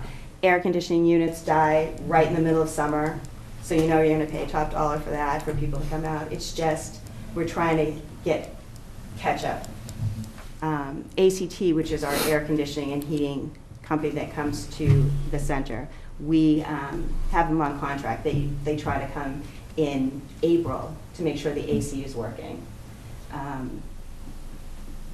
We're trying to figure out when they're gonna come in the winter time where it's October, because now it seems like winter is more March than November. And, we have pickleball. That's very popular with our seniors. Pickleball is a game where it's like with a wiffle ball with big paddles. It is so popular that other towns are really jealous of Abington, I just have to say. And is that something that you're able to, rent that to courts. the courts, that's what are there teams of that game, like in other areas, or? Well, what they do, they charge Abington residents a fee, and then they come first. And that fee goes to, you have to replace the netting, you have to replace all, the kinda keep pickleball up stuff, with the- and it's very minimal. So it really doesn't bring any money into No, the but center, it's their own little unit. But no, we're not inviting anybody else. I'm just saying. Sean? Jealousy notwithstanding, I think that being part of, again, this group when we purchased the senior center, I think it's just, for one, it's a town building. Great, so I'm glad that we have capital plan pieces on there. I know that the intent of the community, at least again, which got my vote, was to have some level of self-sufficiency and sustaining through rental income, fees for service and whatnot. So I'd love to hear more about your budget. I know that we heard one with regards to maintenance, 500 to 4,000, to cover the reasons that you just cited, but I'd love to hear more about the budget, what the anticipated receipts would be. So when the defenders are there, they pay $60 for a 3-hour period. That's usually the time frame that they're there. They could be there 12 times a year. But to answer your question about being self-sustaining, if I rented out the senior center every weekend for a year, it would probably bring me $16,000, maybe. So then you add in, somebody's got to be there, usually me, the wear and tear on the building, what they're going to ruin or not ruin. We don't serve alcohol at the senior center, so that's a big cutoff right there with a bunch of people. There are other places that have more. We don't have a dance floor. We don't have like an area where bartending. It's just there are better places to rent than the Abington Senior Center. So even if I rent it out every single weekend and try, publish it out, I don't get paid to be a rental office. I just don't, and it takes away from my family. In the beginning, we were doing it because we needed to, because we were zeroed out. That was years ago. Right now, it took a lot. It took away from my family, it took away from my staff's family. We had to be there all the time, clean up. We were doing it. So as far as renting it out and being self-sustaining, that was something that somebody said who didn't know what was going on with the senior center. It's kind of like renting out your house. How much money are you gonna get? How much time and how much maintenance are you gonna do? Like, I do not rent out to anybody who wants a graduation party. I just don't. It's too much of a liability. And to have 200 people in just me looking at it, and I've run programs, it's definitely a liability that I don't want on my head. Let me rephrase the question, not to put a trigger. The question. Oh, really no, comes- I mean, I'm the- just the que- saying. The question really was, what is the anticipated receipts for FY '21, or FY '20 rather, for rental income? That's all I was really looking for. Okay. It's flexible. Right now, we probably may, it'll probably be about, and I'm guessing at this, and I will get you the numbers, it would probably be about $3,000 a year. It really doesn't pay anything. So It those helps. are, I'm sorry, those that are having banquets, like you said, the Waves girls basketball and all the high school teams, they don't pay a rental fee, they just No, donate food? no, they do not pay a rental fee. Their taxes pay for that building, and the kids have to put food for the food pantry. That's how they pay. They don't raise money to have these banquets. They don't have any money to do these extra things. So I felt in the beginning, because we were trying to get people to come to the senior center years ago, because the senior center, when I got there, honestly, it was just a building and people thought that we just played bingo, which we do, don't get me wrong, but.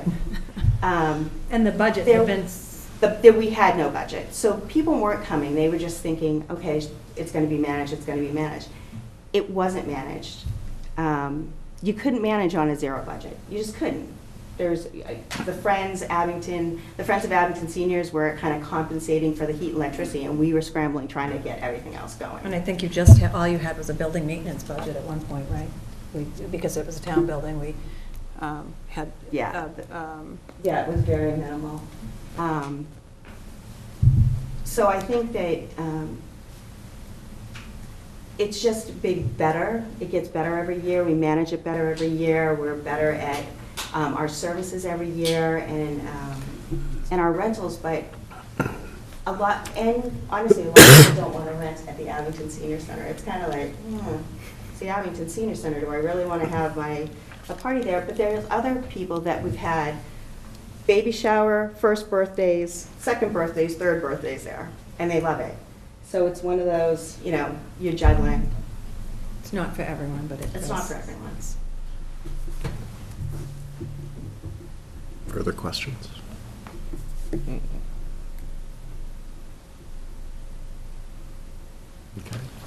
Suzette, I think you're good. Hey, thank you. Read the Informer, it's really a good read. There's one mistake in the Informer. Allison Sullivan, our state rep, is coming the 19th. For some reason, it says the 9th, but it is the 19th. Thank you. Thank you, Thank Suzanne. you. Our last department or discussion for the night is the Community Preservation Committee. We have their chair, Paul Malika. Paul, I feel like you should get a box of coffee or something for. Couple of candy bars. Yeah, something. Thanks for being patient. Yes.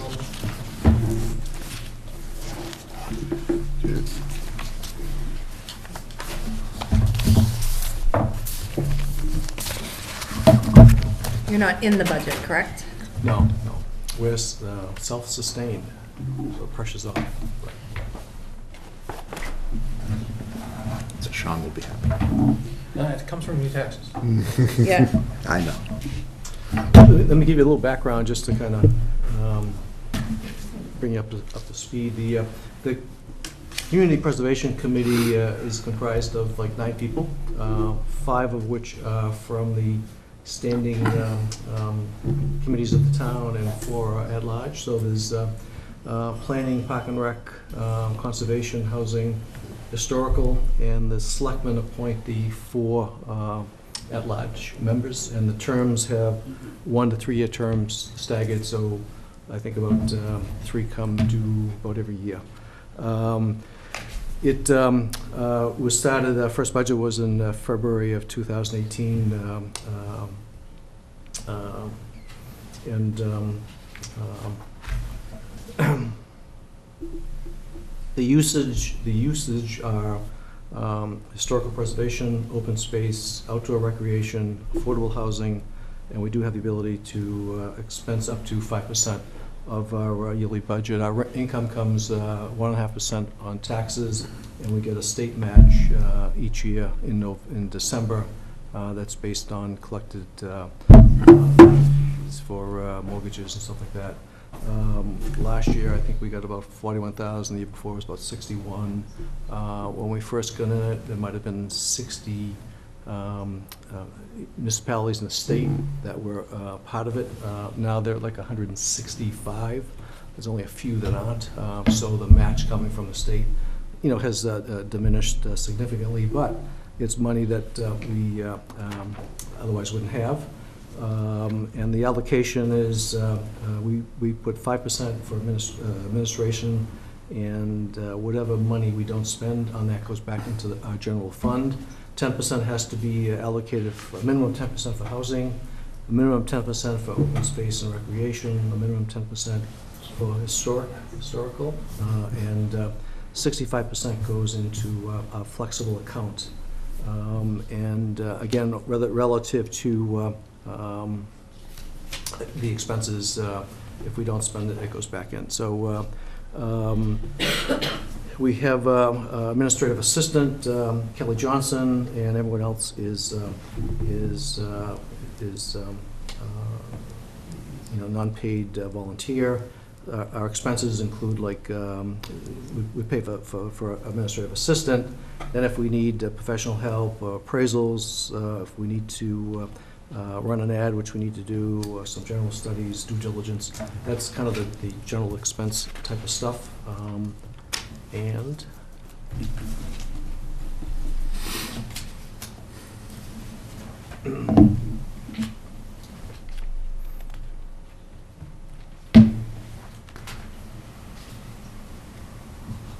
some of the basic tenets of CPA spending is no money could be used to supplement the general municipal revenue. No money can be spent on maintenance or operating expenses of the town. Recreation is only outdoor projects only. Asset purchases are prohibited. Historic, there are specific requirements or eligibility things that have to meet to be eligible for historical. Projects may not be voted on at town meeting unless CPA has first issued a positive recommendation. So the approval process is the CPA committee approves or rejects requests. If we approve it, it goes to town meeting. The finance committee nor the selectmen have the ability to kind of veto it. It's the town meeting that makes the final determination.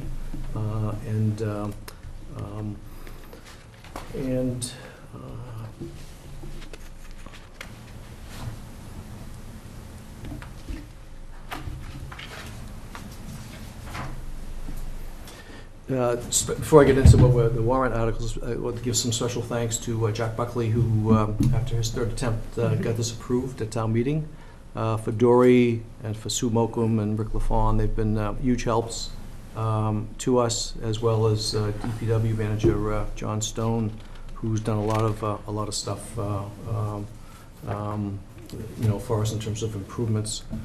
Senator Keating is coming a week from Friday to take a look at some of the stuff that we've done. So what I have is just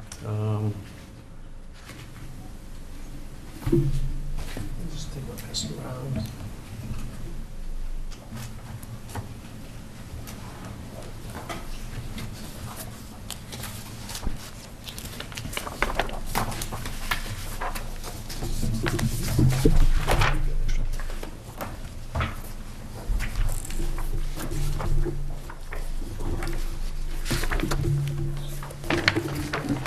So I think, just for background, I think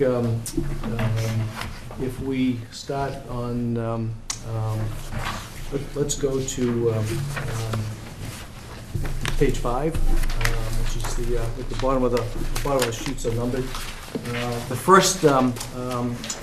first warrant that we submitted and got approved covered like the following projects. Under open space, we replaced a lot of equipment and fencing at Arnold Park and Laidlaw. And that was like $33,000. We approved $75,000 for Griffin Dairy, which was fencing, trails, bridge, sign, gravel. Historic American Legion to do the outside of the building for $22,000, and the Island Grove engineering study for $35,000. The engineering study was never done, and that's one of the things that's coming up for this year. And we put 10% into reserve for community housing.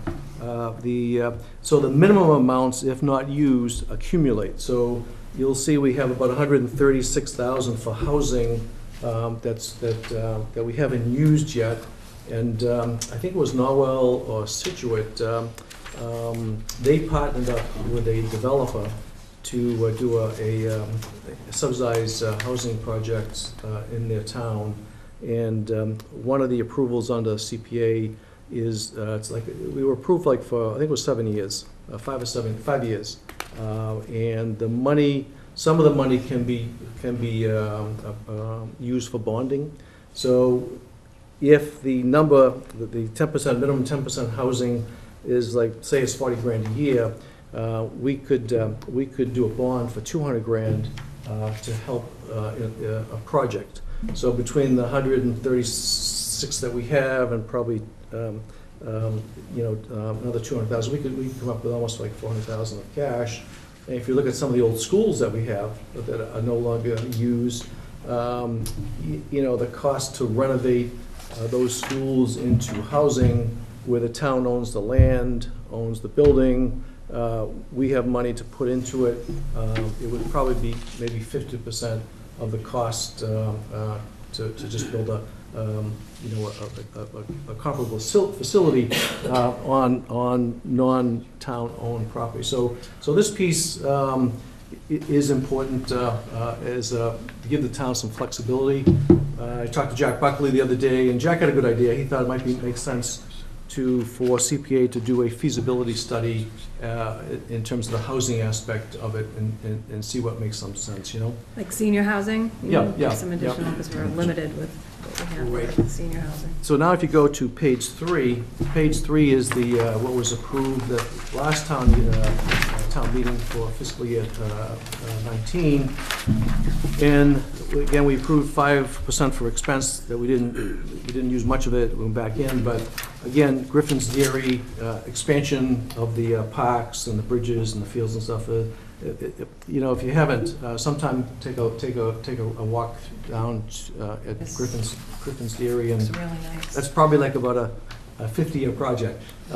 But the people, the Griffin's Dairy Committee has made significant improvements. And probably the average age of that committee is probably like 85.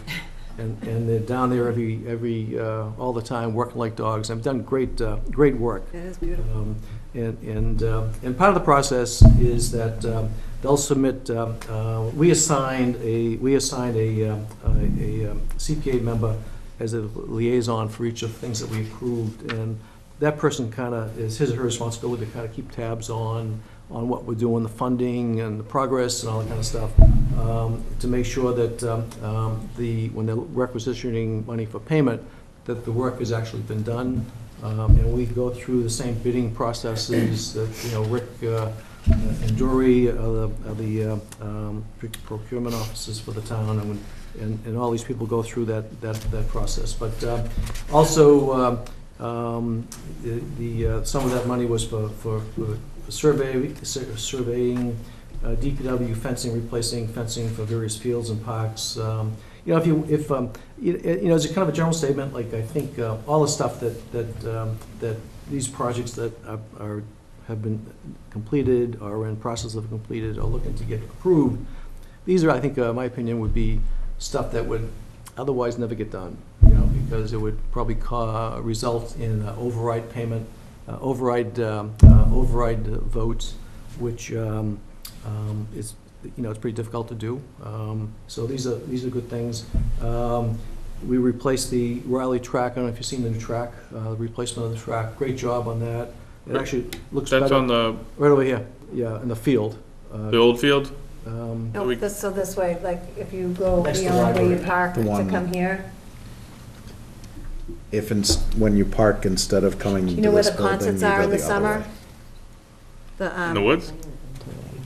Yeah, like, All right. concerts, if you, that fence that goes around, there's a track. All right, wow. Take a look. They did a great job. It actually looks better than I think than the. I know where it is, but I've never original seen track. them. We also approved money for lighting Grand. and improvements on the bridge and the entrance. That money was approved, but hasn't been spent yet, and that's part of the projects coming up for approval. What did they resurface that track with? It's like a, it's some type of like. Like a rubber? Rubber composite. So when you walk on it or run on it, it has a give to it. It's probably a couple inches thick. Do they do Track meets. track meets and Like stuff? a- Yeah. Yeah, the school Inside is a uses it. soccer field. I think the town, I don't know how old that field is originally, but it's probably 15 years, maybe 20. The money was donated by residents of the town. When you walk out of the town hall, look across So, through the woods. Well, it's gonna be Oh, dark. it's in the It'll be woods? dark, yeah, It's yeah, yeah, straight like you across. can't. That's where the concerts are? Yes. Wow, I am just so geographically Yeah, just, challenged. that's why I said, walk out the building and look straight. Just keep walking. yeah. Do you ever get out of your house? No. Not much. Also, we approved lights for pickleball that are in process. Somebody asked a question about pickleball. Pickleball is for people probably like 55 and up. There are people down there that are probably in their 80s. Pickleball is like, if you haven't seen it, it's like a short, like short tennis tennis, court. yeah. And it's like a wiffle ball softball, the size of it, and you have it melt. So the reason that it's so popular is as you get older, you can play and you really don't move more than like a step either way, because if you have to move more than a step either way, you've missed it, right? So as people get older, it's a form of exercise, and people have a great time because it's something they can do. It's not like they're playing tennis, etc. Those courts were originally privately funded. There's 3 courts. I think when the Ann Riley and her group raised about $40,000 to build the 3 courts. The town approved last year lighting, and I think at this point we've funded, I think, about maybe 10 grand of the lighting, and that lighting will be finished probably within the next probably 60 days. Can I ask a quick question? Yes. Sorry, I should have you. If you're putting lights on the pickleball courts, Yep. would it be the same committee that would approve lighting for the tennis courts, or is that the school committee? It's not us. Not us. Yeah. that's Thank not you. us. I just, pickleball, tennis, we're talking It about hasn't it. come to I us thought yet. It was good to. It hasn't come to us yet. Part of those lighting, Good part of that reference. lighting will also, So- also light. So just actually a quick point to that, citizens can bring petitions to the Community Preservation Committee Right. for projects that they would like So anybody the can committee come. to do. Yeah. Anybody can come, and in terms of how it happens, people can come with respect to projects that they want to get done. We have an application process, so people who are thinking of things that they want done, they'll come, they'll talk to us before they do an application to see if it qualifies under the guidelines of CPA.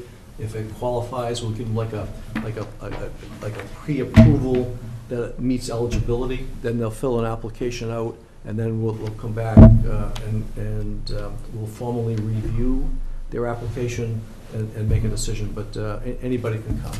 you know, as long as the project meets those guidelines in terms of like historic, open space, housing, recreation, et cetera. Okay, good question. And. Paul, just real quick. You already answered, I just want to Okay. just kind of put a point of clarification. Yeah. Like the tennis courts, high likelihood that they would be covered, but it hasn't been brought to Yes. CPA yet. So to Katie, like Sean just said, if it were brought to CPA, it's likely that that would be something that they could do with CPA money, is lights on the tennis court. It has not been brought to them as of this point. All right, well, let's meet. We start like after Town meeting. after town meeting, you can come. There you go. Yep. Yep. Also, the historic, the Legion Hall building, the exterior, 21,000 went to that, and that would have finished it, but they found that lead. Oh, in the paint. And the balance that we'll talk about in a couple minutes completes it because of the lead that they found. And then we put money into community housing, et cetera. So that was last year. And let's get into what we're looking to bring to town meeting in terms of our warrant for fiscal year 2020. We're looking to put like $5,000 into, I think it was five, yeah, into. It's $5,000 question mark. Let me check on that. I think it's, that might be a little bit more, but we're looking to approve another $38,000 for Griffin's Dairy. And that would include expanding the walking paths, adding another bridge, and also doing some work on the fields. If you haven't been down to Griffin's Dairy, you know, it'd be nice to just take a walk down. And if you walk down to Griffin's Dairy, I don't know, 5 years ago, you walked, it was a mess. Somehow the old building out front either got torn down or burnt down or something like that. But then as you walk into the huge field, there was like a moat that kind of ran. It used to be water. Used to be water Yeah. that they used to Ran through. You could skate on it. irrigate the farm, you know. So the bridge that we approved in 18 was a way to, you can't fill it in because of conservation and wetlands and stuff like that. So the first bridge, you know, got you from one side to the other. They're looking to, this bridge would be a second bridge, so you need like a couple access to get over. And also, when you go down there, if you look to the immediate right, there's like community gardens that run, you know, maybe like, 400 feet on the right side. That's work that's been done. They've done, you know, walking paths and stuff like that. The Park and Rec has a master plan to put a couple fields down there. One would be I think like a regulation size soccer field, and then there'd be another smaller field in terms of like a master plan for it. So there is a master plan, and I think the Griffin's Committee is working, the stuff that they're doing is in kind of compliance with the master plan for Griffin's Dairy. Also, question? No, sorry. Also, the Pickleball Association is looking to add 3 additional courts because of the you know, the popularity of pickleball. How many people play at a time? Just, do you know? Well, it's 4, I think. yeah, 4 on Is each this like side. concrete? Teams of 2. Is it concrete courts or something like that? It's Is it that like Surface. compressed? a surface over asphalt. Yeah, they're similar to tennis courts, Yeah, I believe. yeah. Are they big? I mean, They're probably like, the average pickleball court is probably 60% the size of a typical tennis court. But, you know, take a ride down, but it's Yeah, been I've seen pretty them, yeah. successful, very popular. I'm all, it's because it's like 15 grand a pickleball court.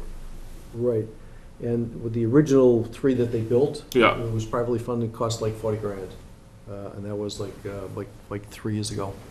So I think and they've got bids for this. Yeah. They've got bids, and some of that includes some donations in kind. So what we do is they'll come in, people will come in, and Bless we you. approve the projects in November, December timeframe. Town meeting meets in May. Then they'll and they bid the things out. but then get estimates, then they'll do a final bid. So in all these things, we've included like a 10% contingency factor for price increases. So when they come back and we've approved 45, and if the actual bid is like 40, they only get 40. Yeah. Right? So we try to give a 10% contingency, because if they go over that, we can't fund it, right? So that's that. The library story garden is $12,000 if they're looking to replace that in front of the library. Under historic, or the turntable park, is like, engineering and excavation of the old railroad turntable. Which is located, The gonna ask the walk same path question. is the old railroad bed that is on where is it? Charles Street. And it goes from Charles Street through Rockland, next to like Rockland Golf Course. It's a great little walking trail. But the turntable is where? Turntable is in Abington, and it's On the off- Charles, closest to somewhere the down. Charles I Street? think so, and it's Just because I've walked it and I haven't seen it, It's- but I wasn't looking for it either. It's on the right. Okay. Okay, and it's historic, it's a historic location because there was original, there like 100 years ago, whatever it was. So looking to kind of, this money would be for engineering and excavation of the old railroad turntable. And at some point, the Historic Association, I think, probably would have plans to come back and maybe, restore it. It's like a big, Yeah, so if you think of, Circular- turntable is a railroad, Turn it's the end of the line. railroad car And they around. put the locomotive on it and literally push it, to get it going the other way. So it's coming this way, by the time they finish, they turn it, and it goes the other way. So if you've ever been to San Francisco with the cable cars, Yep. that's how they move them, or turn them, on a similar type of thing. Also, if anybody has any questions, just yell. Island Grove Pond, this is a study to determine, the quality of the water in the pond, and some of the invasive plants that seem to be taking over the pond. So this is a study relative to that. And the summer concerts to improvements to the bridge is like $78,000. So this money, along with money that was approved a couple years ago, would basically improve the entrance and make it safer, because now, if you go to the summer concerts this past summer, compared to 10 years ago, the number of people that go to the summer concerts has increased by, I don't know, tenfold, A or crazy 20, whatever it number, is. yeah. But it becomes a safety issue, all right? And also, And- that includes some of the lighting as well. And correct me if I'm wrong, the money from last year has not been spent. Hasn't been spent, so what So it happened? would be combining Combined with with the that, money yes. from Yeah. last year. Right. And that committee was having some issues relative to getting pricing and this and that, and so this kind of helps get the thing done and funded. Then under historic. So, sorry to jump in, but that actually raises a point that I was trying to follow on looking at the previous year's sheets. If we don't spend the money that was allocated within the specific fiscal year, does it go back to the general fund, or is there a specific time period in which it has to be spent? The only thing that goes back is the expense allocation. If it's not spent, goes back into the general fund. Money that's been allocated for any of these specific uses stays there until the project is done, or until the people who would come forward for it have said, well, forget it, we're not going to do it. But it stays, it's committed to that specific project until it's either finished or people ask to have it canceled out. Okay. Yep. All right. Under American Legion, this 16,000 completes the exterior of the building because, again, of the lead historic markers. They're looking to restore some of the historical markers around town. They're either like bronze or stone that, I think the historical committee can show you pictures of it, but some have been restored and pretty, the before and after pictures of the stuff restored is pretty, it's like night and day, and it's a good way to do that. Document preservation is to digitize the various town records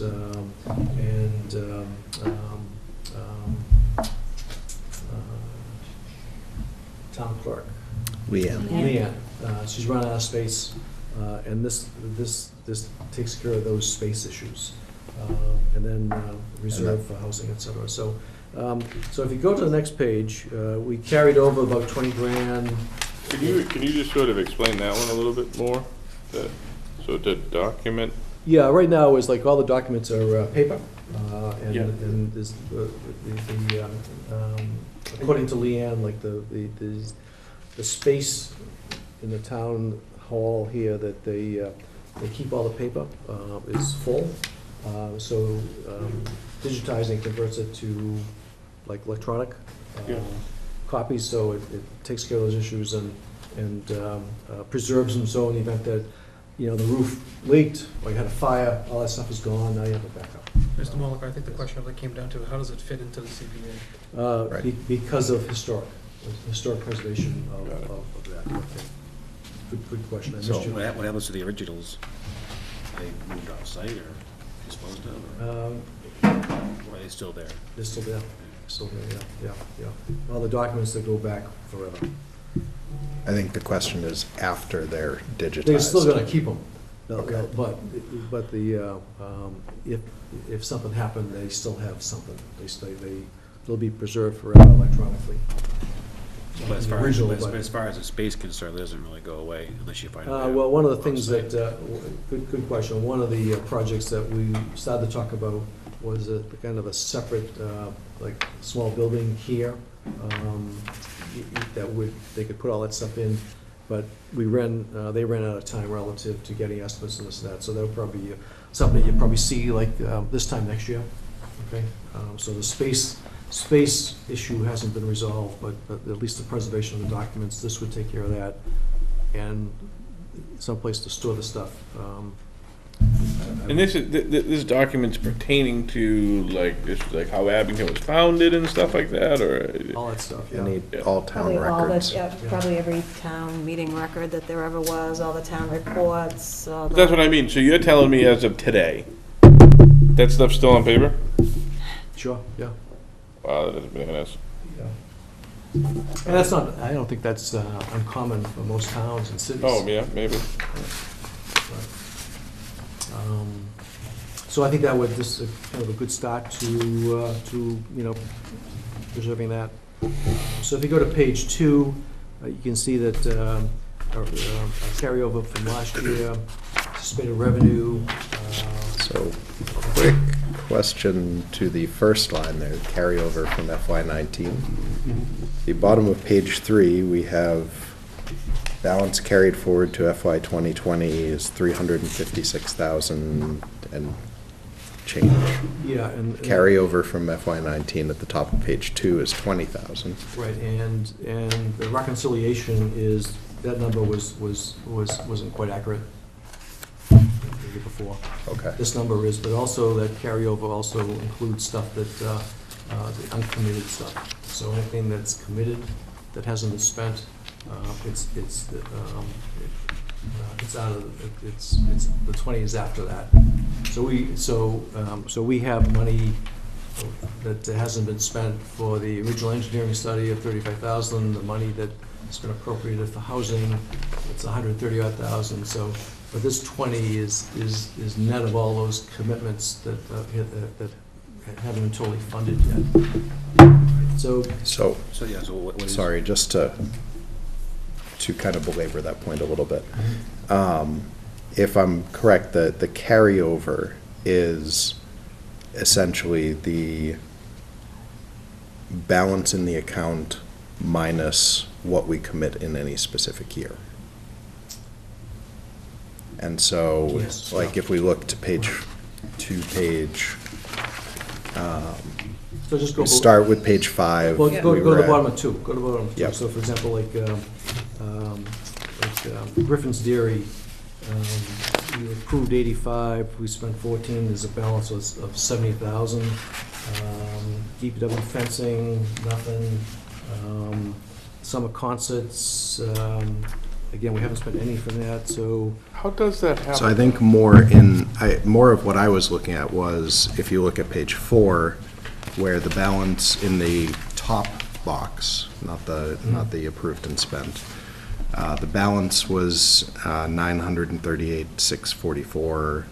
The amount that we were designating for FY19 projects was 582,357 for a balance of 356.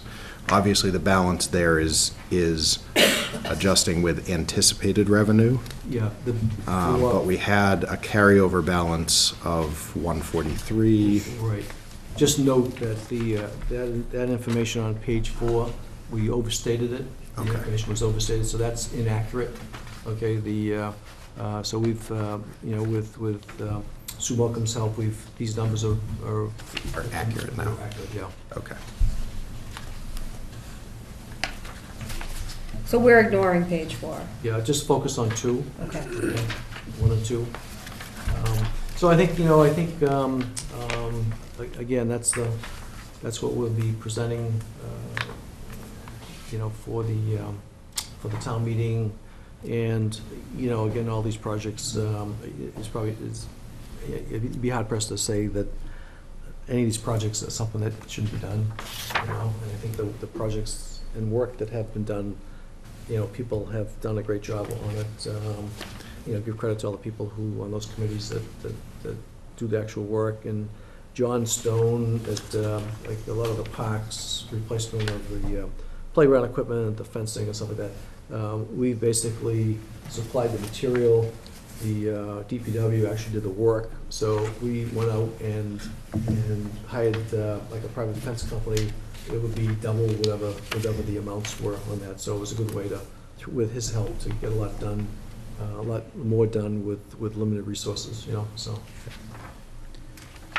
Questions?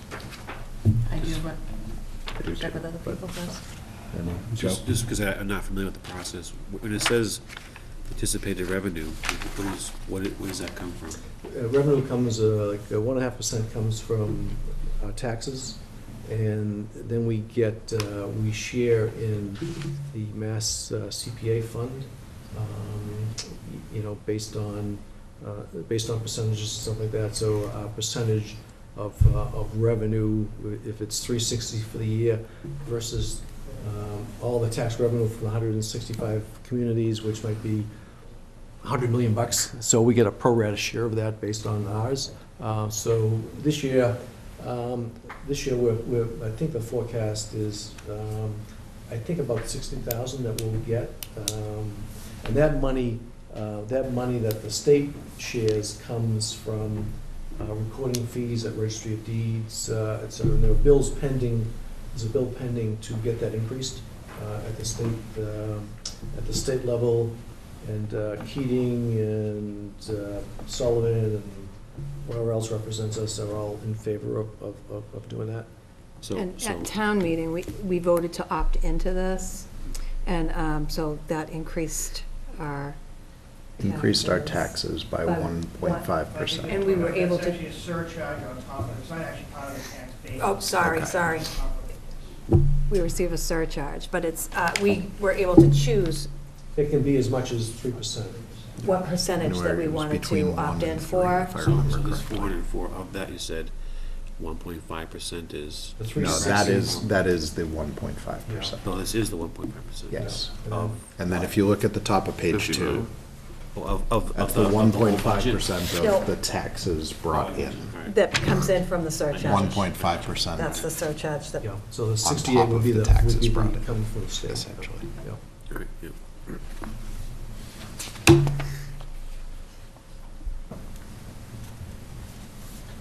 Got you had a question? Yes, you mentioned the study of the Island Grove Bridge having not been done. Where does that stand? That was a couple of years back. That money is, the 35,000 is still approved, and let me see, I think we've also approved 75,000. This might be, we're missing one thing yet. We're missing like 75,000 for the completion of that study. So a few years ago, Sean Rowley thought we should have that engineering study completed to see how bad it is, because it's starting to fall apart. It looks pretty bad. And then, and nothing kind of happened for a little bit.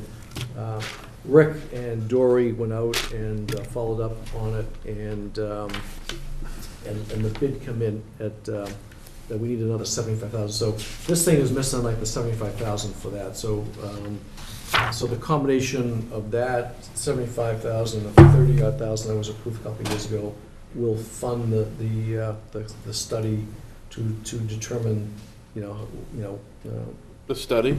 have an engineering study for that bridge to determine what state it's in, whether it's okay, not it's okay, but whether it can be repaired, whether well, it's on the historic register, so it can't be ripped down.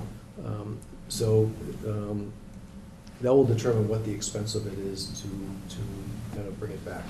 Rick might have some background information about that. Rick, As do you want to? Paul pointed out, there was a time, it kind of fell through the cracks, wasn't a specific agency or department that was, we'll say that was submitted by, I think, Mr. Riley, John Riley. As it turned out, there was a lot of investigation that had to go into it. We talked to some vendors, we talked to some engineers, and the procurement that was drafted actually by Sean Riley was, no offense to him, wasn't nearly as technical as it needed to be. So we had to then go out and find appropriate professionals to essentially give us, to put together, recommend what kind of a technical specification was necessary. That was finally put together and put out as a bid as required. We only had one respondent, and as Paul said, that the bid amount exceeds what was currently appropriated. That was the first year in the CPA? Yes. Right. So this bid you've had, Rick, is pretty expensive relative to, going out and looking at the, like the sports holding it up, see how good they are, and looking at underneath it and all that kind of stuff. It's a pretty extensive bid. You're talking about underwater work, Mhm. you link some of divers with equipment, geological equipment, sonic equipment. It's very specific. It's not just a matter of us getting a consultant. Consultant wouldn't know what to do until they have specific specs that are way beyond our capacity to write. Yep. So that is in Yeah, the version. the version that will appear on the warrant this year. And so will that get the engineering study done, that, between Yes. those two amounts of money? That Based will on be the, based on the estimate, yeah. And the only bid we had, they said that they would hold their bid through our town meeting process, so. I imagine that's not a very sought after, probably a very specific, limited, yeah. And that was why it was difficult To find some- good solid examples of procurement, so. Right. So was able to pick up a couple we could utilize. Barbara? I'm just curious if the Little League has come before you at all to request any They help haven't, with their... no, but that would be, that would be eligible, where it's open recreation, open space, yeah. No, they haven't. Okay.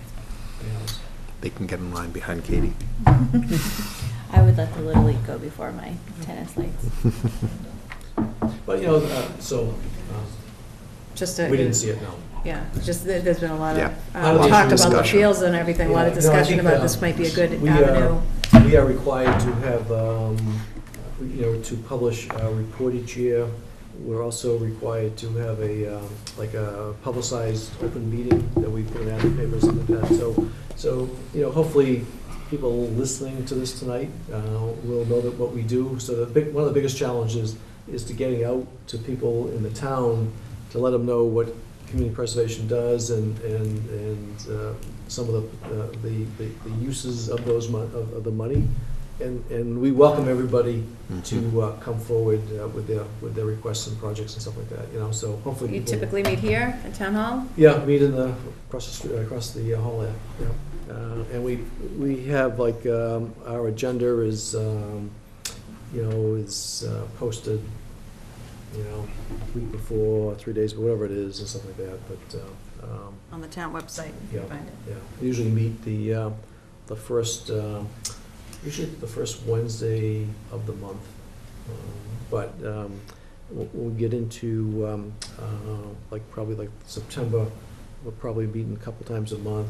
We get into like December, we're kind of finalizing, it could be like once a week. So we meet quite a bit, and so we meet quite a bit. We meet as needed, as stuff comes up.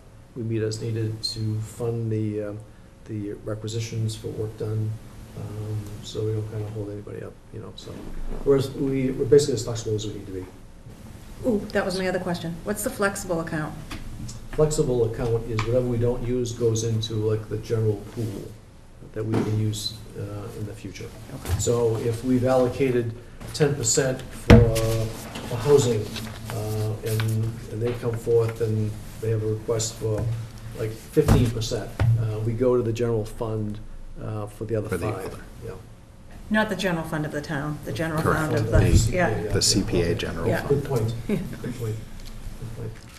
So I think it's been a pretty good, this has been a great program, and a lot of good stuff has been done, and a lot of good stuff will get done, and we're just trying to get the word out for all kinds of projects that hopefully get to a point where, we get like 10 projects that we can only fund like 8, and then we postpone the other 2 for the next year, but that would be good, so.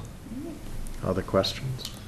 Just one final point, just trying to understand, so what does this carry over from FY '19 on page 2, that 20,000, what is that if it's not the paid amount on priorly approved projects? What is it? That's I actual believe- cash that we haven't spent. Yeah, that's what they have in the account from previous years, actual collection that has not been allocated to be used by something else.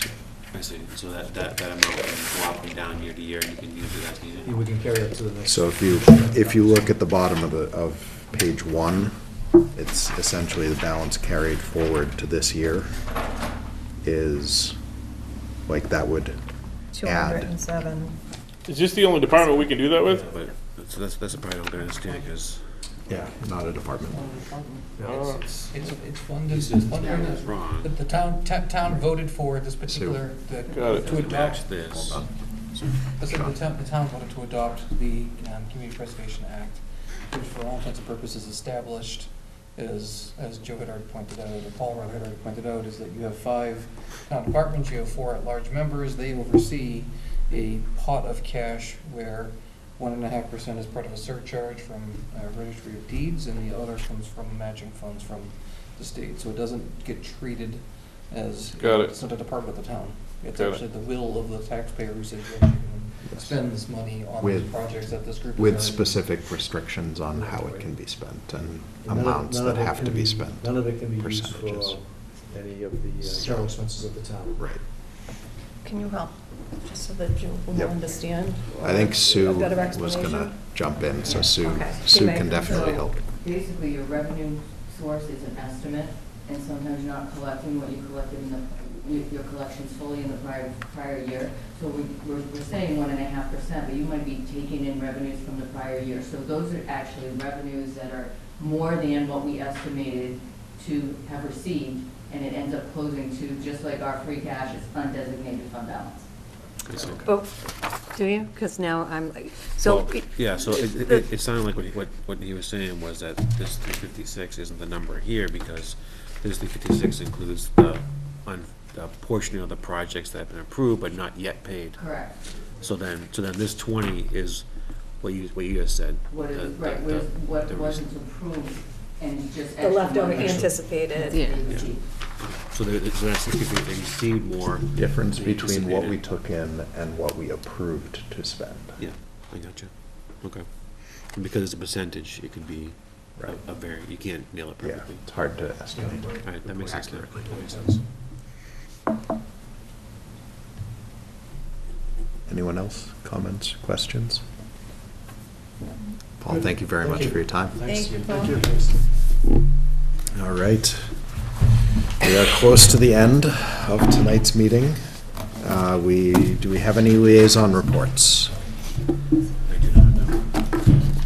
Not seeing any, I will move on. Correspondence, we have a package from the South Shore VOTEC, which has the breakdown of their budget and the Abington assessment, which we've already discussed with the town manager, is down from previous years, and has been factored into what we have been working on with the current draft budget.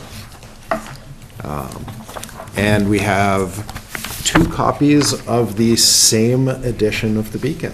And I know Barbara really wanted one. Actually, I just heard Joe asking for it. And Barbara wanted the other.